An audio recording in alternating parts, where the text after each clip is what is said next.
യോഹന്നാൻ 19:30. യേശു വിനാഗിരി സ്വീകരിച്ചിട്ട് പറഞ്ഞു, എല്ലാം പൂർത്തിയായിരിക്കുന്നു. അവൻ തല ചായ്ച്ച് ആത്മാവിനെ സമർപ്പിച്ചു. അവൻ തല ചായ്ച്ച് ആത്മാവിനെ സമർപ്പിച്ചു. അതിന് മുമ്പ് ഒരു വാക്ക് പറഞ്ഞായിരുന്നു, അപ്പാ എലോയ് ലാമ സബക്താനി. അത് അവൻ തന്നെ പറഞ്ഞതാണ്. നമ്മുടെ ഭാഗത്തു നിന്ന് ജീവിതത്തിൽ ചില സമയത്ത് നമ്മൾ പരീക്ഷയ്ക്ക് നോക്കാം, അല്ലേ? നമ്മൾക്ക് സഹായിക്കാം എന്ന് പറഞ്ഞിരുന്നവരുടെ പേരിൽ നമ്മൾ ദൈവത്തിന് നന്ദി നേരത്തെ പറഞ്ഞു കാണും. അയ്യോ ദൈവമേ നന്ദി, ഞാൻ അവരെന്നെ സഹായിക്കാമെന്ന് പറഞ്ഞിട്ടുണ്ടെന്ന് പറയും. അപ്പം നമ്മൾ ദൈവത്തോട് നന്ദിയൊക്കെ പറഞ്ഞ് ജീവിക്കുകയാണ്. പക്ഷെ അവർ കുറച്ച് കഴിയുമ്പോൾ കാല് മാറും. അപ്പം നമ്മൾ നന്ദിയെല്ലാം തിരിച്ചെടുക്കും. നമ്മൾ തിരിച്ചെടുപ്പുകാരാണല്ലോ. എന്തെങ്കിലും ദൈവത്തെ കൊടുത്തു പോയെങ്കിൽ നമ്മളത് തിരിച്ചെടുക്കും. എന്താ കാര്യം? തിരിച്ചെടുക്കണമെന്ന് പറയത്തില്ലേ, എന്നാലും നമ്മുടെ പ്രാർത്ഥനയില്ലായ്മയും നിരാശയൊക്കെ കാണുമ്പോൾ ദൈവത്തിന് തോന്നും, പണ്ട് പറഞ്ഞ നന്ദിയെല്ലാം ആൾ തിരിച്ചെടുത്തെന്ന് പറയും. അതായത് എന്താ പ്രശ്നം വെച്ച് കഴിഞ്ഞാൽ, ഇത് ഒരു ആഴമായ ബന്ധം ഉറപ്പിക്കണ ഒരു പരിപാടിയാണ്.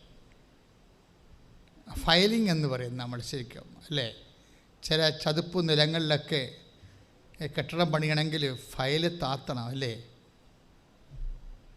10 മീറ്റർ 20 മീറ്റർ.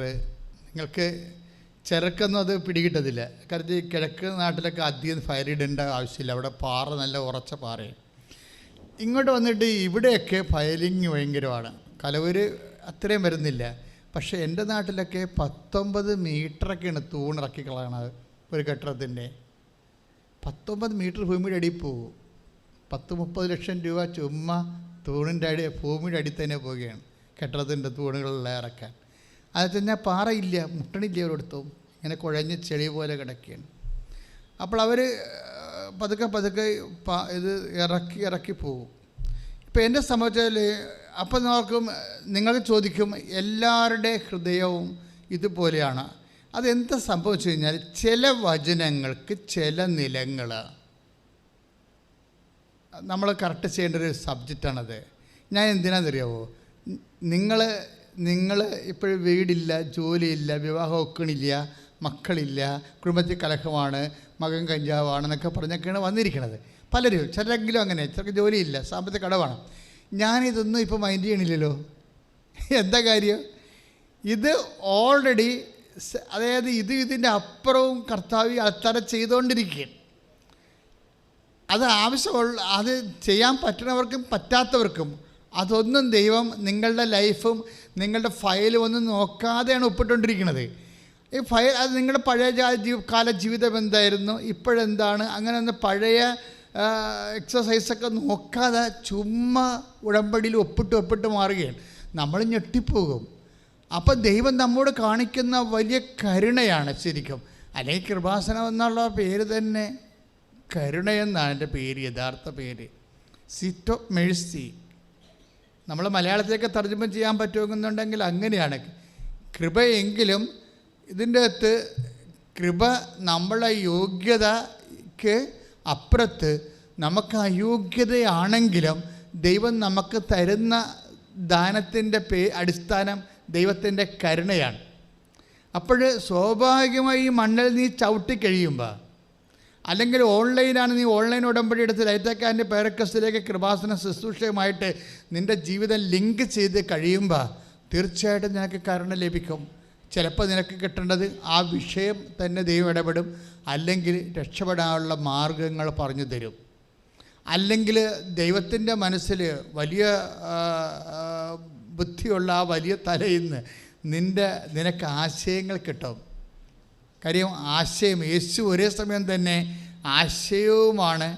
നമ്മൾ ഈ ഉടമ്പടിയുടെ ബേസ് എന്താ, അതിൻ്റെ സോഴ്സ് എന്ന് പറയണത്, അതിൻ്റെ ബേസ് എന്ന് പറയണത് ദൈവം നമുക്ക് നൽകിയിട്ടുള്ള 8582 വാഗ്ദാനങ്ങളാണ്. അപ്പോൾ ഈ 8582 വാഗ്ദാനങ്ങളിൽ ഉള്ളതേ ഉള്ളൂ ഒരു മനുഷ്യൻ്റെ അനുദിന ജീവിതവും നിത്യജീവിതവും. ഇപ്പോൾ ഉൽപ്പത്തി മുതൽ ഈ വെളിപാട് വരെയാണ് 8582 വാഗ്ദാനങ്ങളുള്ളത്. അപ്പോൾ ഈ വാഗ്ദാനങ്ങളിൽ ഓൾറെഡി വാഗ്ദാനം ഇഷ്യൂ ചെയ്തിരിക്കുന്നതാണ്. വാഗ്ദാനം എന്ന് പറഞ്ഞാൽ എന്താണ്? സ്കീമാണ്. വചനത്തിൽ നമുക്കുള്ള എല്ലാ ആനുകൂല്യങ്ങളും അനുഗ്രഹങ്ങളും ദൈവം അതിൻ്റെ ബേസിക് ഇഷ്യൂ ചെയ്തിരിക്കുന്ന വാഗ്ദാനങ്ങളുടെ രൂപത്തിലാണ്. അപ്പോഴും നമ്മളുടെ സന്താനങ്ങൾ, നമ്മുടെ വിജയം, നമ്മുടെ പഠനം, നമ്മളുടെ വിസ, നമ്മുടെ PR, നമ്മുടെ സ്ഥലം വിൽപ്പന, നമ്മുടെ കിട്ടാത്ത വഴി, നമ്മുടെ കിട്ടാത്ത വെള്ളമില്ലാത്ത കിണർ എന്ന് പറഞ്ഞ എല്ലാ സംഭവങ്ങളും വാഗ്ദാനത്തിൽ ഓൾറെഡി ഉള്ളതാണ്, സ്കീമിലുള്ളതാണ്. സ്കീമിന് പുറത്തൊന്നുമില്ല. ഇപ്പം നിങ്ങൾ ലൈഫ് മിഷനിൽ ചെന്നിട്ട് ചോദിക്കുകയാണ് ഞങ്ങളുടെ വീട് റിപ്പയർ ചെയ്ത് തരാൻ പറഞ്ഞാൽ അവർ തരത്തില്ല. അവരോട് നിങ്ങൾക്ക് പുതിയ വീട് വെച്ച് തരാം, 4 ലക്ഷം രൂപ സർക്കാരും ബാക്കി 8 ലക്ഷം നിങ്ങൾ എടുക്കണമെന്ന് പറയും. കാര്യം എന്താണ്? റിപ്പയർ ചെയ്യാൻ സ്കീമില്ല.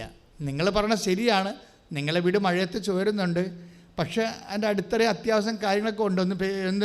ഒന്ന് റിപ്പയർ ചെയ്താൽ നിങ്ങൾക്ക് 20 വിലയിനത് ജീവിക്കാൻ പറ്റുമോ നിങ്ങൾക്കറിയാം. ലൈഫ് മിഷൻ്റെ വീട് കിട്ടിയാൽ 4 ലക്ഷത്തിന് പിന്നെ 8 ലക്ഷം വേറെ ഉണ്ടാക്കണ്ടേ?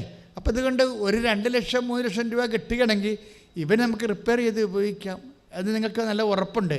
പക്ഷേ ഗവൺമെൻറ് എന്താ പറയണത്? അതിന് സ്കീമില്ലെന്ന് പറയും. പക്ഷെ ദൈവത്തിൻ്റെ കയ്യിൽ എല്ലാത്തിനും സ്കീംസ് ഉണ്ട്. നമ്മൾ സ്കീമില്ലെങ്കിൽ ഗവൺമെൻറ് ഒന്നും ചെയ്യാൻ പറ്റത്തില്ല. പഞ്ചായത്ത് സെക്രട്ടറിക്കോ ആർക്കോ MLAക്കോ ഒന്നും ചെയ്യാൻ പറ്റത്തില്ല. ഇപ്പോൾ MP ഫണ്ട്, MLA ഫണ്ട് എന്നൊക്കെ പറഞ്ഞില്ലേ, അപ്പോൾ അതിനൊക്കെ ഉപയോഗിക്കുന്ന സ്റ്റാറ്റ്യൂട്ട്സ് ഉണ്ട് ഗവൺമെൻറ്റിൻ്റെ. 5 പൈസ ഗവൺമെൻറ് MPക്ക് പോലും എടുത്ത് മുടക്കാൻ പറ്റത്തില്ല. അപ്പോൾ ഒബ്ജക്ഷനും CIGയും വിജിലൻസും ഒക്കെ എല്ലാം വരും, എല്ലാ സിറ്റുവേഷൻസ് വരും. അപ്പോൾ എന്താ പറഞ്ഞു? പക്ഷേ എന്താ സംഭവിച്ച? സ്കീമില്ലാത്തത് കൊണ്ടാണ്. ഞാൻ എന്താ പറഞ്ഞു വരുന്നത് ചോദിച്ചു കഴിഞ്ഞാൽ, ഞാൻ സെക്കുലർ കാര്യം പറഞ്ഞതേ ഉള്ളൂ, പക്ഷേ അത് ആധ്യാത്മിക കാര്യമായിട്ട് നമ്മൾ ലിങ്ക് ചെയ്യണമെങ്കിൽ കറക്റ്റായിരിക്കും.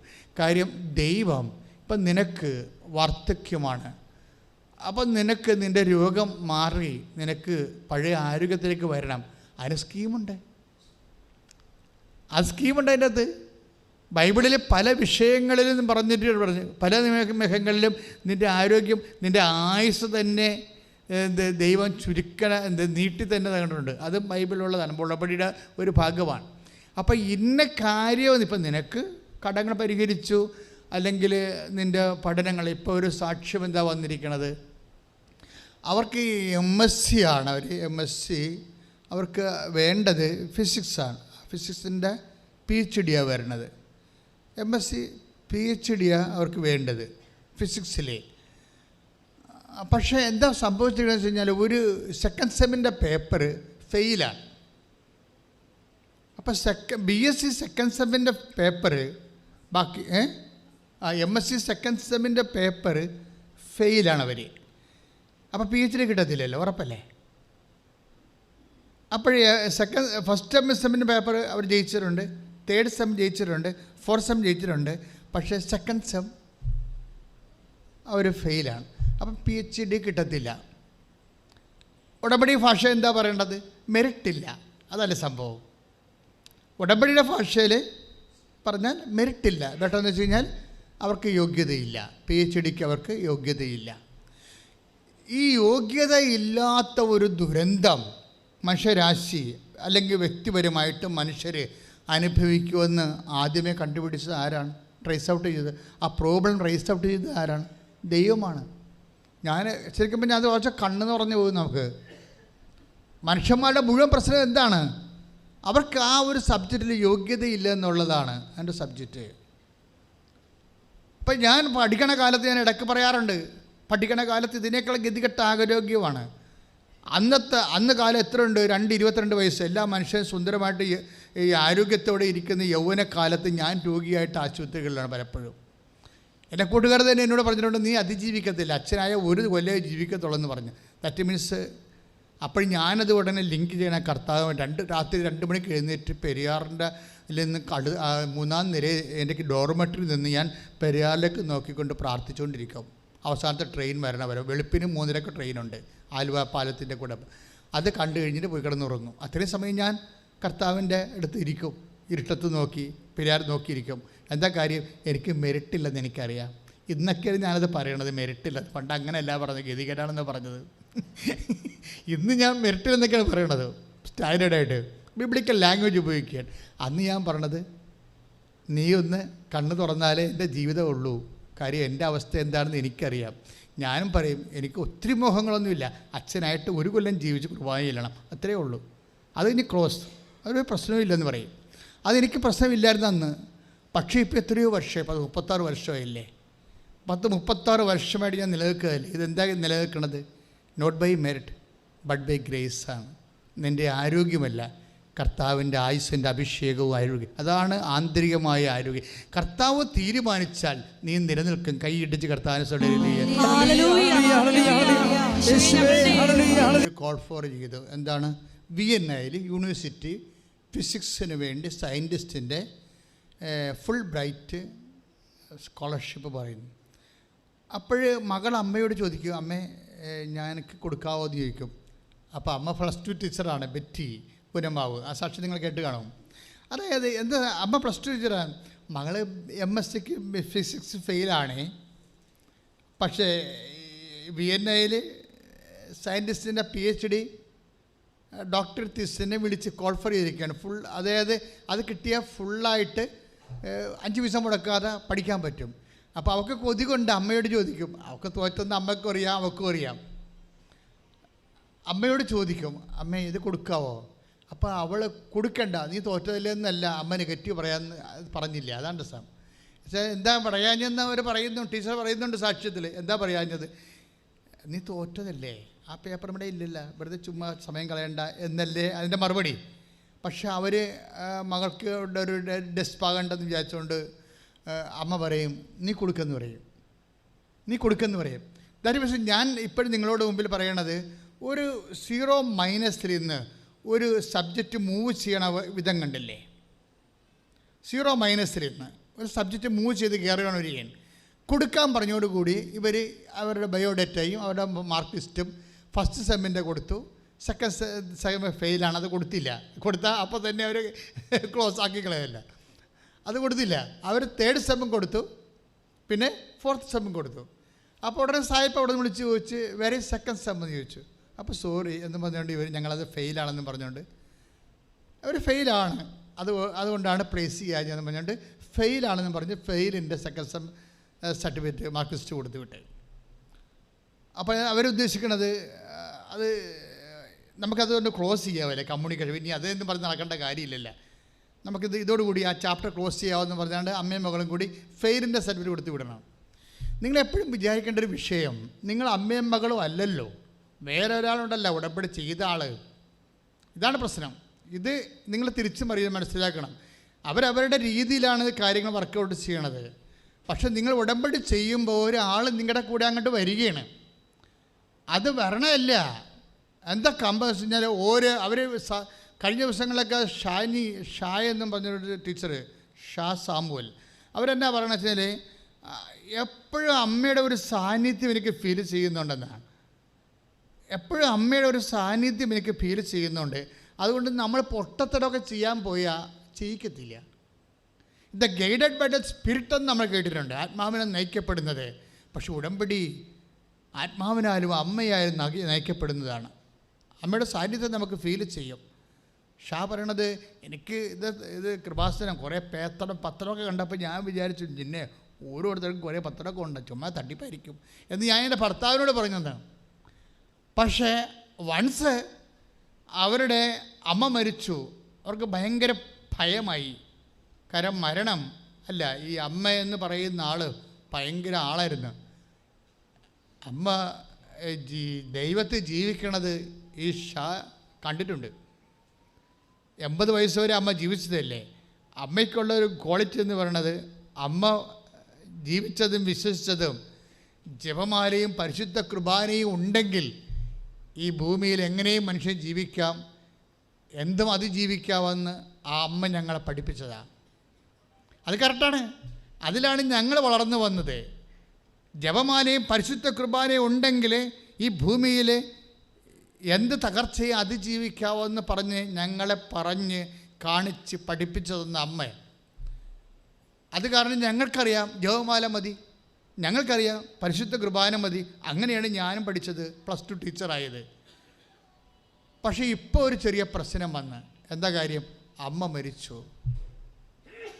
അമ്മ മരിച്ചോടുകൂടി എൻ്റെ ജീവിതം കാര്യം ആദ്യമായിട്ട് നമ്മൾ ഒത്തിരി മരിപ്പിലൊക്കെ പോകും, അത് നമ്മളധികം ഡിസ്റ്റർബ് ചെയ്യത്തില്ല. നമ്മളൊരു ഫങ്ഷനിൽ പങ്കെടുത്ത പോലെ പലർക്കും തോന്നത്തുള്ളൂ. പക്ഷെ വൺസ് നമ്മുടെ ഹാർട്ടായിരുന്ന ആൾക്കാർ അടർന്നു പോയി കഴിയുമ്പോൾ വി വിൽ ഫീൽ ഇറ്റ്. അപ്പോഴാണ് നമ്മൾ മരണത്തിനെ നേരെ നേരെ കാണുന്നത്. ഒരു നിമിഷം നമ്മുടെ ആശയും അസ്ഥിയുമായിരുന്ന ആൾ അപ്രത്യക്ഷമായി പോകുമ്പോൾ ഫീലായി എന്ന് വെച്ചാൽ ഫസ്റ്റ് ടൈം ഫീലായി. അതൊക്കെ മുമ്പ് ഉണ്ടായിരുന്ന ഫീലിംഗ് അല്ല. ഇവർക്കൊന്നും ചെയ്യാൻ പറ്റണില്ല, ഇവർക്ക് ഭയമായിപ്പോയി. ഇവർക്കൊന്നും ചെയ്യാൻ പറ്റണില്ല, ഇവർക്ക് ഭയമായിപ്പോയി. എന്തോ വലിയ ദുരന്തം കുടുംബത്തിൽ സംഭവിക്കുന്നു. പിന്നെ ഇവർ പറയും എന്തൊക്കെ കുടുംബത്തിൽ ഇനിയും ദോഷങ്ങൾ എന്തെങ്കിലുമൊക്കെ സംഭവിക്കും എന്നൊക്കെ ഞാൻ എൻ്റെ മനസ്സിങ്ങനെ പറഞ്ഞ് ഞാനിങ്ങനെ ഡിപ്രസ്ഡായിപ്പോയി. അപ്പോഴാണ് എൻ്റെ ചേച്ചിയുടെ മകൻ വണ്ടിയിടിച്ച് മരിച്ചത്. അതോടെ അവരുടെ കാര്യം തീരുമാനമായി. അവർക്കും പിന്നെ അനങ്ങാൻ പറ്റാതെ.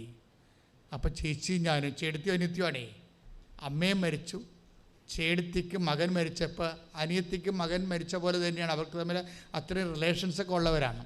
അതോട് ബെറ്റി അതെന്താ അങ്ങനെ വന്നപ്പോൾ ഞാൻ ഡൗണായിപ്പോയി. പിന്നെ ഇനി എന്നൊക്കെ എത്ര ബുദ്ധിയുണ്ട്, എന്ത് വിശ്വാസ പാരമ്പര്യത്തിലാണ് ജനിച്ചത് ജീവിച്ചത് എന്ന് പറഞ്ഞാലും ചില ഹോംവർക്കുകൾ വന്നാൽ നമുക്ക് ചില സമയത്ത് താങ്ങാൻ പറ്റത്തില്ല. അപ്പോൾ ഇവരിനി എന്ത് ചെയ്യും എന്നൊക്കെ വിചാരിച്ചു അങ്ങനെ ഗ്ലൂമിയായി ഈ അവസാദം പിടിച്ച് അങ്ങനെ ഇരിക്കുകയാണ്, ഇൻട്രോവർട്ടായിട്ടിരിക്കുകയാണ്. പെട്ടെന്ന് ഇവർ പതുക്കെ ഉടമ്പടിയിലോട്ട് വരും. ആരോ ഒരു പത്രം കൊടുത്തതാണ്. അപ്പം നിങ്ങൾ ഈ പത്രം കൊടുക്കുമ്പോൾ നിങ്ങൾ ഓർക്കും ഞാനെങ്ങനെ ഈ പത്രം കൊണ്ടേ കൊടുക്കണമെന്നൊക്കെ നിങ്ങൾ പറയും. നിങ്ങൾ പത്രമല്ല കൊടുക്കണത്, you are giving Jesus actually. അത് നിങ്ങൾക്ക് മനസ്സിലാകണം. ഒക്കെ പത്രമായിട്ട് കൊടുക്കാൻ പറ്റത്തില്ല. അത് മുഴുവൻ കർത്താവിൻ്റെ വചനമല്ലേ, അത് മുഴുവൻ കർത്താവ് ഈ മാസം ചെയ്ത വർക്കുകളല്ലേ. എത്രയോ മനുഷ്യരാണ് നിങ്ങൾ വഴി കർത്താവിനെ അറിയാൻ പോകുന്നത്. അപ്പം മകനും മരിച്ചു, അതായത് ചേച്ചിയുടെ മകൻ, അമ്മയും മരിച്ചു. അതോടുകൂടി ഇവർ ഡിപ്രസ്ഡായി. കാരണം മരണത്തിൻ്റെ മണവും മരണത്തിൻ്റെ രുചിയും ഒക്കെ ഇവർ ആദ്യമായിട്ട് അനുഭവിക്കുക. ശരിക്കും ഉറ്റവർ പോകുമ്പോഴാണല്ലോ നമുക്കിതെല്ലാം അനുഭവിക്കാൻ പറ്റണത്. അതോടുകൂടി ഇവർ ഡൗണായി. അപ്പോഴാണ് ഇങ്ങനെ ഈ ഡൗണായിരിക്കുന്ന അവസ്ഥകൾ, അപ്പോഴാണ് ആരോ ഒരു കൃപാസനം പത്രം കൊടുത്ത് ഇവർ ഈ ടീച്ചറിനെ കൊടുക്കും. പത്രമൊക്കെ വായിക്കും. പത്രമൊക്കെ വായിച്ചതിന് ശേഷം പിന്നീട് ഇവർ വന്ന് ഉടമ്പടി എടുക്കും. ഈ ഉടമ്പടി എടുത്തു കഴിയുമ്പോൾ അവർ പറയുന്ന ഒരു കമൻ്റ് ഉണ്ട്. എന്താ പറയണത്? ഉടമ്പടി എടുത്തു കഴിയുമ്പോൾ ഉടനെ ഇവർക്ക് ലഭിക്കണമെന്ന് വെച്ചാൽ പെട്ടെന്ന് ഇവർക്ക് ധൈര്യം വരും. അതാണ് ഞാൻ ആദ്യമേ പറഞ്ഞത്. ഉടമ്പടി സാധ്യത എന്നൊക്കെ പറയണത് നമ്മൾ സാധാരണ ഒരു പ്രാർത്ഥനയുടെ സാധ്യതയല്ല ഇതിനകത്തുള്ളത്. ഉടമ്പടി എടുത്തു കഴിയുമ്പോൾ ഇങ്ങനെ ഇത്രയും ടോട്ടൽ ഡിസ്പ്രസ്ഡ് -, ആയിട്ട് ഇങ്ങനെ ഫ്രീസായിട്ടിരിക്കുന്ന ആളാണ്. ഈ ആൾ ഉടമ്പടി എടുത്തു കഴിയുമ്പോൾ, ഉടമ്പടി എന്ന് പറയുമ്പോൾ ദൈവമായിട്ട് ഇന്ന് റിലേഷനിലേക്ക് വരികയാണ്. ദൈവമായിട്ട് പക്ക ഗ്യാരണ്ടീഡ് റിലേഷൻ ഉടമ്പടിയല്ലേ ഉള്ളൂ. നിങ്ങൾ എന്തുമാത്രം പ്രാർത്ഥനാ രീതികൾ ലോകത്തുണ്ട് ഇല്ലേ? ഉണ്ടല്ലോ. പക്ഷെ ദൈവവുമായിട്ടൊരു പക്ക പേഴ്സണൽ റിലേഷൻ, ഗ്യാരണ്ടീഡ് റിലേഷൻ, അത് ഉടമ്പടിയിലേ ഉള്ളൂ. എന്താ കാര്യം? ഉടമ്പടി ദൈവത്തിൻ്റെ നിർമ്മിതമായ ഒരു പദ്ധതിയാണ്. ദൈവനിർമ്മിതമായ പദ്ധതിയാണ്. നമ്മളായിട്ട് കണ്ടുപിടിച്ച ഒരു പദ്ധതിയല്ല. ദൈവനിർമ്മിതമായ ഒരു പദ്ധതിയാണ് ഉടമ്പടി. ബൈബിള് തന്നെ ദൈവം എക്സിക്യൂട്ട് ചെയ്യണത് ബൈബിൾ കൊടുത്തിട്ട് വായിക്കാനല്ല ദൈവം പറഞ്ഞത്, മര്യാദക്ക് ഉടമ്പടി ചെയ്യാനാണ് പറഞ്ഞത്. നമ്മൾ ബൈബിൾ 3 പ്രാവശ്യം എഴുതും, 1000 പ്രാവശ്യം എഴുതുമെന്നൊക്കെ പറഞ്ഞില്ലേ?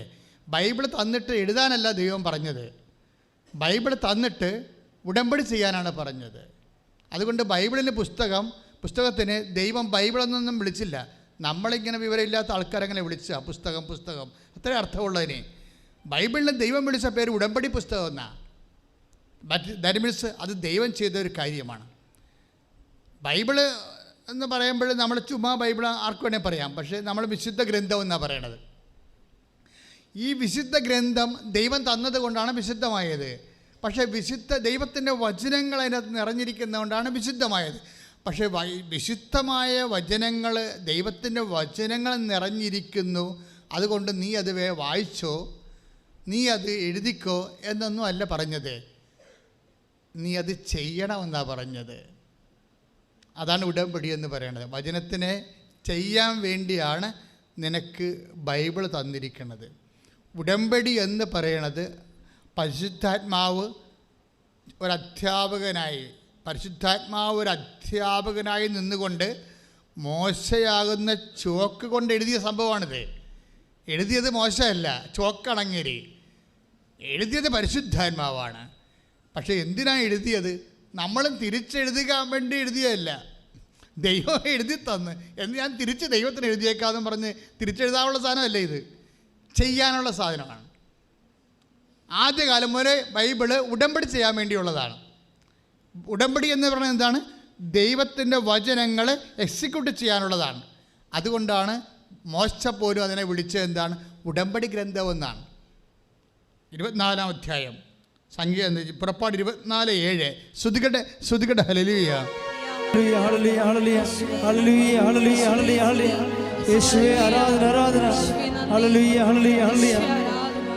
പുറപ്പാട് 24:7. പുറപ്പാട് 24:7 വായിച്ചോളൂ. അനന്തരം ഉടമ്പടി ഗ്രന്ഥമെടുത്ത് ഒന്ന് പറഞ്ഞേ. അനന്തരം ഉടമ്പടി ഗ്രന്ഥമെടുത്ത് ജനങ്ങൾ കേൾക്കെ വായിച്ചു. അപ്പോൾ അവർ പറഞ്ഞു കർത്താവ് കൽപ്പിച്ചതെല്ലാം ഞങ്ങൾ ചെയ്യും. കൈയിടിച്ച് കർത്താവ്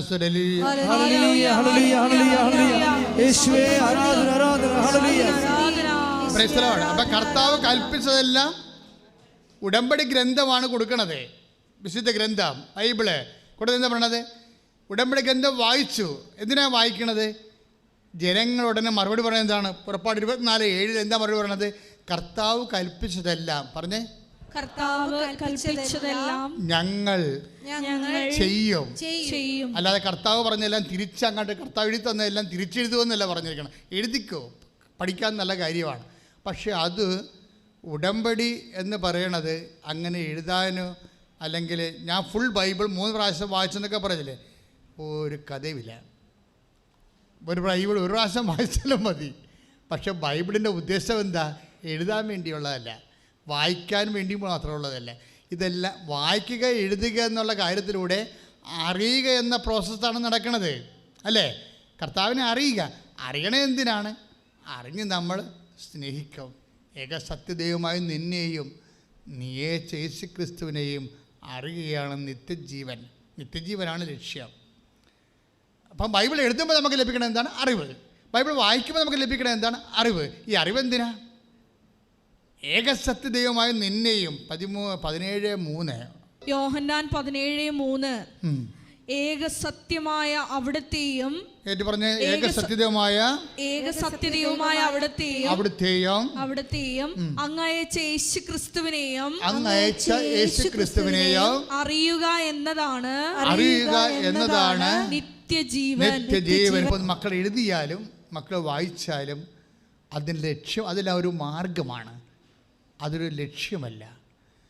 മക്കളെ ബൈബിൾ എഴുതിയാലും മക്കളെ വായിച്ചാലും അതൊരു മാർഗമാണ്. ലക്ഷ്യമെന്താണ്? ഏകസത്യദൈവമായ നിന്നെയും നീ അയച്ച യേശുക്രിസ്തുവിനെയും അറിയുകയാണ് നിത്യജീവൻ. നിങ്ങൾ ബൈബിൾ വായിക്കുന്നു, അതിൽ നിത്യജീവൻ ഉണ്ടെന്ന് നിങ്ങൾക്കറിയാം. കർത്താവ് പറഞ്ഞൊരു വാക്കാണത്. അതിൽ നിത്യജീവൻ ഉണ്ടെന്ന് നിങ്ങൾക്കറിയാം. ബൈബിളിൽ എന്തായിരിക്കണത്? നിത്യജീവനാണ്. നിത്യജീവനെ ഹോണർ ചെയ്യാതെ നിങ്ങൾക്ക് ബൈബിളിനെ സമീപിക്കാനോ കർത്താവിൻ്റെ വചനം ഉപയോഗിക്കാനോ മീനിങ് പറ്റത്തില്ല. അതായത് ഉടമ്പടി ദൈവത്തെ കക്ഷി ചേർക്കുന്ന പ്രാർത്ഥനയാണ്. നിൻ്റെ ജീവിതാവസ്ഥകളിൽ നിനക്ക് അവശതയുണ്ട്, നിനക്കിത് പുൾ ഔട്ട് ചെയ്യാൻ നിനക്കിത് മുന്നോട്ട് കൊണ്ടുപോകാൻ പറ്റാത്ത രീതിയിലുള്ള നിനക്കാനുള്ള കലിബറില്ല എന്ന് വിചാരിച്ചാൽ ദൈവത്തിനെ കൂടി നീ അതിൻ്റെ അകത്ത് കക്ഷി ചേർക്കാൻ പറ്റും. ദൈവത്തിനെ നിൻ്റെ ജീവിതത്തിലെ നിൻ്റെ ജീവിത പ്രശ്നത്തിന് ഒരു കക്ഷിയാക്കണത് അങ്ങനെ ഒരു സംവിധാനം ഉടമ്പടിയല്ലാതെ ബൈബിളിലില്ല. നിങ്ങൾ ഉടമ്പടി ചെയ്യുമ്പോൾ അറിയണം. 2 ദിനവൃത്താന്തം 34:30. 2 ദിനവൃത്താന്തം 34:30. ശ്രദ്ധിക്കട്ടെ. ഹല്ലേലൂയ. 2 ദിനവൃത്താന്തം 34:30. യൂദ ജെറുസലേം നിവാസികളെയും പുരോഹിതന്മാരെയും ലേവ്യരെയും വലിപ്പച്ചെറുപ്പമെന്നിയെ സകല ജനത്തെയും കൂട്ടി രാജാവ് കർത്താവിൻ്റെ ആലയത്തിലേക്ക് ചെന്നു. കർത്താവിൻ്റെ ആലയത്തേക്ക് രാജാവും പ്രവാചകന്മാരും ന്യായാധിപന്മാരും ഉള്ള അവിടെയുള്ള എല്ലാ പ്രഭുക്കന്മാരും ജനങ്ങളോടുകൂടി ചെല്ലും. കർത്താവിൻ്റെ ആലയത്തിലേക്ക് ചെല്ലുകയാണ്. കർത്താവ് ഇരിക്കുന്ന ഇടത്തേക്ക് ചെല്ലുകയാണ്. എന്താ ചെന്നിരിക്കണത് പറഞ്ഞേ? ദേവാലയത്തിൽ നിന്ന് കണ്ടെത്തിയ ഉടമ്പടിയുടെ ഗ്രന്ഥം. ബൈബിള് കുറേ കാലത്തേക്ക് ഇവർ ഡിയാസ്പൊറയിലായിരുന്നല്ലോ. ഇവരെപ്പോഴും യുദ്ധവും ഓട്ടവും ജീവൻ പണയം വെച്ചുള്ള ജീവിതമായിരുന്നല്ല.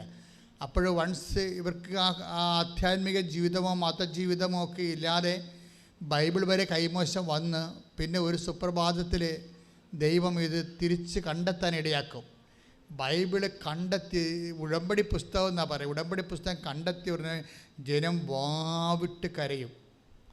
അത് ഭയങ്കര ഒരു ഫീലാണ് ആ സംഭവം. കാര്യം കർത്താവ് ദൈവത്തിനെ ലിങ്ക് കിട്ടിയ പോലെ ദൈവവുമായിട്ട്. എന്നിട്ട് രാജാവും ജനങ്ങളും കൂടെ ഉണ്ടായിരുന്ന എല്ലാ പ്രഭുക്കന്മാരും എല്ലാം കൂടി ദേവാലയത്തിലേക്ക് ഇടിച്ചു കയറുകയാണ്. ഇടിച്ചു കയറുമ്പോൾ എന്നാ സംഭവിക്കണത് പറഞ്ഞോളൂ. ദേവാലയത്തിൽ നിന്ന് കണ്ടെത്തിയ ഉടമ്പടിയുടെ ഗ്രന്ഥം അവരെ വായിപ്പിച്ച് കേൾപ്പിച്ചു. രാജാവ് ദേവാലയത്തിൽ നിന്ന് കണ്ടെത്തിയ ഉടമ്പടിയുടെ ഗ്രന്ഥം. ഇപ്പം വിശുദ്ധ ഗ്രന്ഥത്തിൻ്റെ പേരെന്താ? ഉടമ്പടിയുടെ ഗ്രന്ഥമെന്നാണ്. ജനങ്ങളെ വായിച്ച് കേൾപ്പിച്ചു. അടുത്ത വായിച്ചു കർത്താവിനെ പിൻചൊല്ലുമെന്നും. അതെ, നോക്കിയ റെസ്പോൺസ് ആൻഡ് റിയാക്ഷൻ. ഇവിടെയാണ് പ്രശ്നം. ഉടമ്പടി എന്ന് പറയണത് നിങ്ങളത് ചെയ്യുമ്പോൾ അതിൻ്റെ ഒരു കേവലമായ റെസ്പോൺസ് ആൻഡ് റിയാക്ഷൻസ് ഉണ്ട്. അത് നമ്മുടെ ഭാഗത്തു നിന്ന് ഉണ്ടാവണം. ജനങ്ങളെ വായിച്ചു കഴിച്ചപ്പോൾ ജനങ്ങളെന്താ പറഞ്ഞിരിക്കണത് പറഞ്ഞേ? കർത്താവിനെ പിൻചൊല്ലുമെന്നും. ഒന്ന് പറഞ്ഞ കർത്താവിനെ പിൻചൊല്ലുമെന്നും. കർത്താവിനെ പിൻചൊല്ലുമെന്നും പൂർണ്ണ ഹൃദയത്തോടെ അവിടുത്തെ കൽപ്പനകളും പ്രമാണങ്ങളും ചട്ടങ്ങളും പാലിക്കുമെന്നും ഗ്രന്ഥത്തിൽ എഴുതപ്പെട്ടിരിക്കുന്ന നിയമങ്ങളെല്ലാം അനുസരിക്കുമെന്നും സ്വസ്ഥാനത്ത് നിന്നുകൊണ്ട് രാജാവ് കർത്താവിന്റെ മുൻപിൽ ഉടമ്പടി ചെയ്തു. അപ്പൊ രാജാവ് കർത്താവിന്റെ മുമ്പിൽ ഉടമ്പടി ചെയ്യണം. എന്താണ് ഉടമ്പടി ചെയ്യണത്? ദൈവം നൽകിയ വചനങ്ങൾ അനുസരിച്ചുകൊണ്ട് പാലിച്ചുകൊണ്ട് ജീവിച്ചുള്ള അതുവഴി ദൈവത്തിൻ്റെ സ്വന്തം ജനമായി നിലനിന്നുകൊള്ളാവുന്ന ഉടമ്പടി ചെയ്യുകയാണ്. കാരണം ഉടമ്പടി ചെയ്യുമ്പോൾ എന്താ പറ്റണത്? നിങ്ങളെ ദൈവത്തിൻ്റെ സ്വന്തം ജനമായി മാറുകയാണ്. അതാണ് എപ്പോഴും നമ്മൾ ശ്രദ്ധിക്കേണ്ടത്. Whether you Christian or non Christian, അത് ഡസൻ വെയ്ക്ക് എനിത്തിങ്. അതായത് നിങ്ങളിപ്പോഴും ക്രിസ്ത്യൻ അല്ലായിരിക്കും, പക്ഷെ നിങ്ങൾ ഉടമ്പടി വൺസ് ചെയ്ത് കഴിയുമ്പോൾ നിങ്ങൾ ദൈവത്തിൻ്റെ സ്വന്തമായി മാറും. അതുകൊണ്ടല്ലേ ദൈവത്തിൻ്റെ സ്വന്തമായി കഴിഞ്ഞാൽ പിന്നെന്താ സംഭവിക്കണത്? നീ നടക്കേണ്ട വഴി 32-ാം സങ്കീർത്തനം എന്താ പറയണത് അല്ലേ? നീ നടക്കേണ്ട വഴി നിന്റെ മുഖത്ത് നോക്കി ഞാൻ ഉപദേശിക്കുമെന്ന്. ശ്രദ്ധിക്കട്ടെ. ഹല്ലേലൂയ. സങ്കീർത്തനം 32:8. സങ്കീർത്തനം 32:8. ഞാൻ നിന്നെ ഉപദേശിക്കാം. ഒന്ന് പറഞ്ഞ, ഞാൻ നിന്നെ ഉപദേശിക്കാം. നീ നടക്കേണ്ട വഴി കാണിച്ചു തരാം. ഞാൻ നിന്റെ മേൽ ദൃഷ്ടി ഉറപ്പിച്ച് നിന്നെ ഉപദേശിക്കാം. അപ്പൊ അതൊക്കെ വിഷം മാറുകയാണ്. കാര്യം ഇവിടെ എന്താ സംഭവം? ആ ചേച്ചി ടീച്ചറിൻ്റെ മകള് എന്താ സംഭവിച്ചിരിക്കുന്നത്? അവൾക്ക് MSCയുടെ സെക്കൻഡ് സെം ഫെയിലാണ്. അതുകൊണ്ട് അവർക്ക് പ്രത്യേകിച്ച് സ്വപ്നങ്ങളൊന്നുമില്ല. ടീച്ചർ പറഞ്ഞത് എന്താണെന്ന് വെച്ച് കഴിഞ്ഞാൽ അവർ സെക്കൻഡ് സെമ്മിൻ്റെ മാർക്ക് ലിസ്റ്റ് ആവശ്യപ്പെട്ടില്ലേ? വിയന്ന കോളേജിൽ നിന്ന്, യൂണിവേഴ്സിറ്റിയിൽ നിന്ന്. അപ്പോൾ ടീച്ചർ പറഞ്ഞത് ഫെയിൽഡ് സർട്ടിഫിക്കറ്റ് അല്ലേ ഉള്ളൂ, അയച്ചു കൊടുത്തേക്കാം. പക്ഷെ അതുകൂടി അത് ചാപ്റ്റർ ക്ലോസ് ചെയ്ത് നമുക്ക് ഇനിയൊന്നും മോഹിക്കേണ്ട കാര്യമൊന്നും ഇല്ലല്ലോ. നീ PSC പഠിക്കാൻ പറഞ്ഞു. ടീച്ചർ മോൾക്ക് കൊടുത്ത ഉപദേശം നീ PSC പഠിക്കാൻ പറഞ്ഞു. എന്നുവെച്ചാൽ PSC പഠിച്ച് ജോലി വാങ്ങിക്കി നാട്ടിലെവിടെയെങ്കിലും ജീവിക്കാം എന്ന് പറഞ്ഞു. അതായത് വെച്ചാൽ അവരുടെ ഫയൽ മൊത്തം അവർ ക്ലോസ് ചെയ്തിട്ട് വേറെ രീതിയിലേക്ക് ഉപദേശം കൊടുക്കുകയാണ്. അപ്പോൾ അത് ടീച്ചറിൻ്റെ ഉപദേശമാണ്.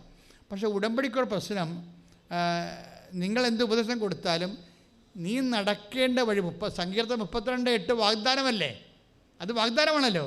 അതുകൊണ്ട് എന്നാ സംഭവിക്കണത്, നീ നടക്കേണ്ട വഴി നിൻ്റെ മുഖത്ത് നോക്കി ഞാൻ നിന്നെ ഉപദേശിക്കാം. ആരാണ്? നിൻ്റെ കൂടെയുള്ള നിൻ്റെ ദൈവം. അപ്പോൾ ഉപദേശം വന്നിരിക്കണത് എന്താ? ഉപദേശം വന്നത് പെട്ടെന്ന് ഇൻ്റർവ്യൂ റെഡിയാകാനാണ്. ഈ തോറ്റ സർട്ടിഫിക്കറ്റ് ചെന്നപ്പോഴേ, തോറ്റ സർട്ടിഫിക്കറ്റ് എന്ന് പറയുന്നത് സെക്കൻഡ് സെമ്മിൻ്റെ MSc തോറ്റ സർട്ടിഫിക്കറ്റ് ചെല്ലുമ്പോഴേ യൂണിവേഴ്സിറ്റിയുടെ റെസ്പോൺസ് എന്താണ്? വേഗം ഇൻ്റർവ്യൂ റെഡിയാകാൻ. അപ്പോൾ ഇവർക്ക് പേടിയായി. കാര്യം ഇൻ്റർവ്യൂ കഴിഞ്ഞ് ജയിച്ചാലും പിന്നെ സർട്ടിഫിക്കറ്റിൻ്റെ പ്രോബ്ലം വരുമല്ലോ, മെറിറ്റ് പ്രോബ്ലം അല്ലേ. ഞാൻ നിങ്ങളോട് എപ്പോഴും പറയത്തില്ലേ, നോട്ട് ബൈ മെറിറ്റ് എന്നൊക്കെ പറയുമ്പോൾ നിങ്ങൾക്ക് എന്തായിരിക്കും അച്ഛൻ പറയണമെന്ന് ഓർക്കും. നോട്ട് ബൈ മെറിറ്റ് എന്ന് പറഞ്ഞു കഴിഞ്ഞാൽ നിങ്ങളുടെ യോഗ്യത കൊണ്ട്. Ephesians 2:8 ഒന്ന് വായിച്ചു കിടക്കുക. ശ്രുതി, അതാണ് ഇതിൻ്റെ ആണി വചനം എന്ന് പറയുന്നത്, ഉടമ്പടിയുടെ ഒരു വചനം. എല്ലാപ്പോഴും പറയുമോ അത്? ശ്രുതികട്ടെ ശ്രുതികട്ടെ. Ephesians 2:8 വിശ്വാസം വഴി ഒന്ന് പറഞ്ഞേ. വിശ്വാസം വഴി കൃപയാലാണ് നിങ്ങൾ രക്ഷിക്കപ്പെട്ടത്. അത് നിങ്ങൾ നേടിയെടുത്തതല്ല, ദൈവത്തിന്റെ ദാനമാണ്. അപ്പം നമ്മൾ നേടിയെടുക്കുന്നതിനാണ് മെറിറ്റ് എന്ന് പറയണത്. മനസ്സിലായില്ലേ? യോഗ്യത നമ്മൾ നേടിയെടുക്കുന്നത് ആണ് മെറിറ്റ് എന്ന് പറയണത്. നിങ്ങൾ നേടിയെടുക്കാത്തതാണെങ്കിൽ വർക്ക് ചെയ്യാൻ സാധ്യതയുണ്ട്. വർക്ക് ചെയ്യത്തില്ലെന്നല്ല, ഉടമ്പടിയിൽ വർക്ക് ചെയ്യും. എന്താ കാര്യം? ദാനമാണ് പിന്നെ വർക്ക് ചെയ്യേണ്ടത്. ഇവളുടെ സർട്ടിഫിക്കറ്റ് ഫെയിൽഡല്ലേ, MSc സെക്കൻഡ് സെം ഫെയിലല്ലേ ഫിസിക്സ്. ആ സർട്ടിഫിക്കറ്റ് അയച്ചു കൊടുക്കുമ്പോൾ അവിടെ മെറിറ്റ് ഇല്ലല്ലോ, യോഗ്യതയില്ലല്ലോ. പക്ഷേ എന്തുകൊണ്ടാണ് യൂണിവേഴ്സിറ്റി ഇവരെ കോൾ ഫോർ ചെയ്യണത്? ഇൻ്റർവ്യൂ റെഡിയാകാൻ. പെട്ടെന്ന് ഇവർ ഇൻ്റർവ്യൂ റെഡിയാവും. ഇൻ്റർവ്യൂവിന് റെഡിയാകുമ്പോൾ എന്താ സംഭവിക്കണം? ഒരു അമേരിക്കക്കാരൻ ഒരു റഷ്യക്കാരനൊക്കെയാണ് ഇൻ്റർവ്യൂ ചെയ്യണത്. ഇവർ ഇയർഫോണൊക്കെ കറക്റ്റായിട്ട് വെച്ചിട്ട്, കാര്യം അവർ പറഞ്ഞാൽ മനസ്സിലാകണമല്ല, അവർ പറഞ്ഞാൽ മനസ്സിലാകണ്ടേ. അപ്പോൾ ഇവിടെ ഇയർഫോണൊക്കെ വെച്ച് മാതാവിനൊക്കെ വിളിച്ച് ഉടമ്പടി തൈലമൊക്കെ നെറ്റൊക്കെ തെറ്റി. നമ്മൾ ഈ ഉടമ്പടി തൈലം എപ്പോഴും നമ്മൾ ശ്രദ്ധിക്കും. നിങ്ങളുടെ എപ്പോഴും പ്രധാനപ്പെട്ട ഓപ്പറേഷൻസ് എല്ലാം ഉടമ്പടി തൈലം ഉപയോഗിക്കണം. ഓപ്പറേഷൻ എന്ന് പറഞ്ഞാൽ മെഡിക്കൽ ഓപ്പറേഷൻ അല്ല ഞാൻ പറയണത്.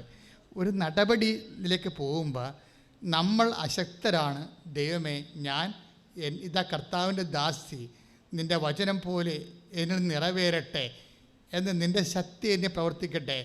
നിൻ്റെ ഈ മാനുഷികമായ പാവപ്പെട്ട ഉപകരണം, പാവപ്പെട്ട ബുദ്ധി, പാവപ്പെട്ട ഓർമ്മ, പാവപ്പെട്ട കഴിവുകേട്, എൻ്റെ കഴിവുകേടുകൾ അവിടെയെല്ലാം നിൻ്റെ മെറിറ്റ്, നിൻ്റെ ദാനം പ്രവർത്തിക്കട്ടെ എന്ന് പറഞ്ഞുകൊണ്ട് പരിശുദ്ധ അമ്മയെപ്പോലെ ഇതാ കർത്താവിൻ്റെ ദാസി എന്ന് പറയുന്നതിനാണ് ഈ ഉടമ്പടി തൈലം തേക്കണത്. മനസ്സിലായില്ലേ?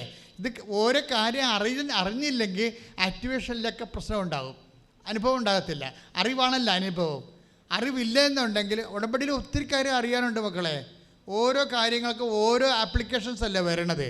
അപ്പോൾ അതുകൊണ്ടാണ് നിങ്ങൾ ഇടയ്ക്കിടയ്ക്ക് ഉടമ്പടി ധ്യാനം പഴയതൊക്കെ കേൾക്കണമെന്നൊക്കെ പറയണത്. കാര്യം പണ്ട് പറഞ്ഞ കാര്യം ചിലപ്പോൾ ദൈവം പിന്നീട് ധ്യാനത്തിൽ പറയത്തില്ല.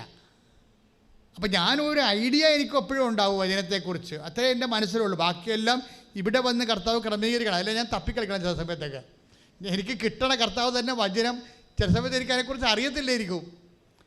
അങ്ങനെ വചനം ഉണ്ടെന്നറിയാം, പക്ഷേ എനിക്കതിൻ്റെ നമ്പറും കാര്യങ്ങളൊക്കെ എൻ്റെ മനസ്സിൽ വരത്തില്ല. അപ്പോൾ അതിൻ്റെ സമയത്ത് അത് വരവായിരുന്നെങ്കിൽ ഞാനത് പഠിച്ച് പറഞ്ഞനല്ലോ. അങ്ങനെ പഠിച്ച് പറയണ അല്ലല്ലോ ഉടമ്പടി ധ്യാനം എന്ന് പറയുന്നത്. ഉടമ്പടി ധ്യാനം ഇപ്പോൾ 2 ലക്ഷം 3 ലക്ഷം പേരൊക്കെ അല്ലേ ഉടമ്പടി ധ്യാനം കൂടണത്. അപ്പോൾ അവരുടെയൊക്കെ 3000 ലക്ഷക്കണക്കിന് പ്രശ്നങ്ങളാണല്ല ഉടമ്പടിയിൽ ദൈവം കൈകാര്യം ചെയ്യണത്. അതുകൊണ്ട് എല്ലാവർക്കും വേണ്ടി സംസാരിക്കും. ഇവിടെ തീർത്ഥാടന ഉടമ്പടി വന്നെങ്കിൽ നിങ്ങൾ 2000 പേർക്ക് വേണ്ടിയല്ല സംസാരിക്കേണ്ടത്. ഓൺലൈനിൽ ഉടമ്പടി ധ്യാനം ഓൺലൈനിലല്ല പങ്കെടുക്കേണ്ടത്. അപ്പോൾ അങ്ങനെ പങ്കെടുക്കണ എല്ലാവർക്കും വേണ്ടിയും അവരുടെ വ്യത്യസ്തങ്ങളായ ജീവിത പ്രശ്നങ്ങളുണ്ടാവും. അതിനെല്ലാം ഇൻട്രാക്ട് ചെയ്യും. എന്താ കാര്യം വെച്ച് കഴിഞ്ഞാൽ എല്ലാം യേശുക്രിസ്തുവിൽ അതേയാണ്. കാരണം യേശു ക്രിസ്തു എന്ന് പറയുന്നത് നമ്മൾ മുമ്പ് പറഞ്ഞ 8582 വാഗ്ദാനങ്ങളെല്ലാം കൂടി കാച്ചിക്കുറുക്കി സിംഗിൾ അപ്പായിട്ട് ദൈവം നൽകുന്ന രക്ഷയുടെ നാമമാണ് ദ ജീസസ് ക്രൈസ്റ്റ്. തോറ്റ സർട്ടിഫിക്കറ്റ് വെച്ച് പെട്ടെന്ന് ഇൻ്റർവ്യൂ ആണ്.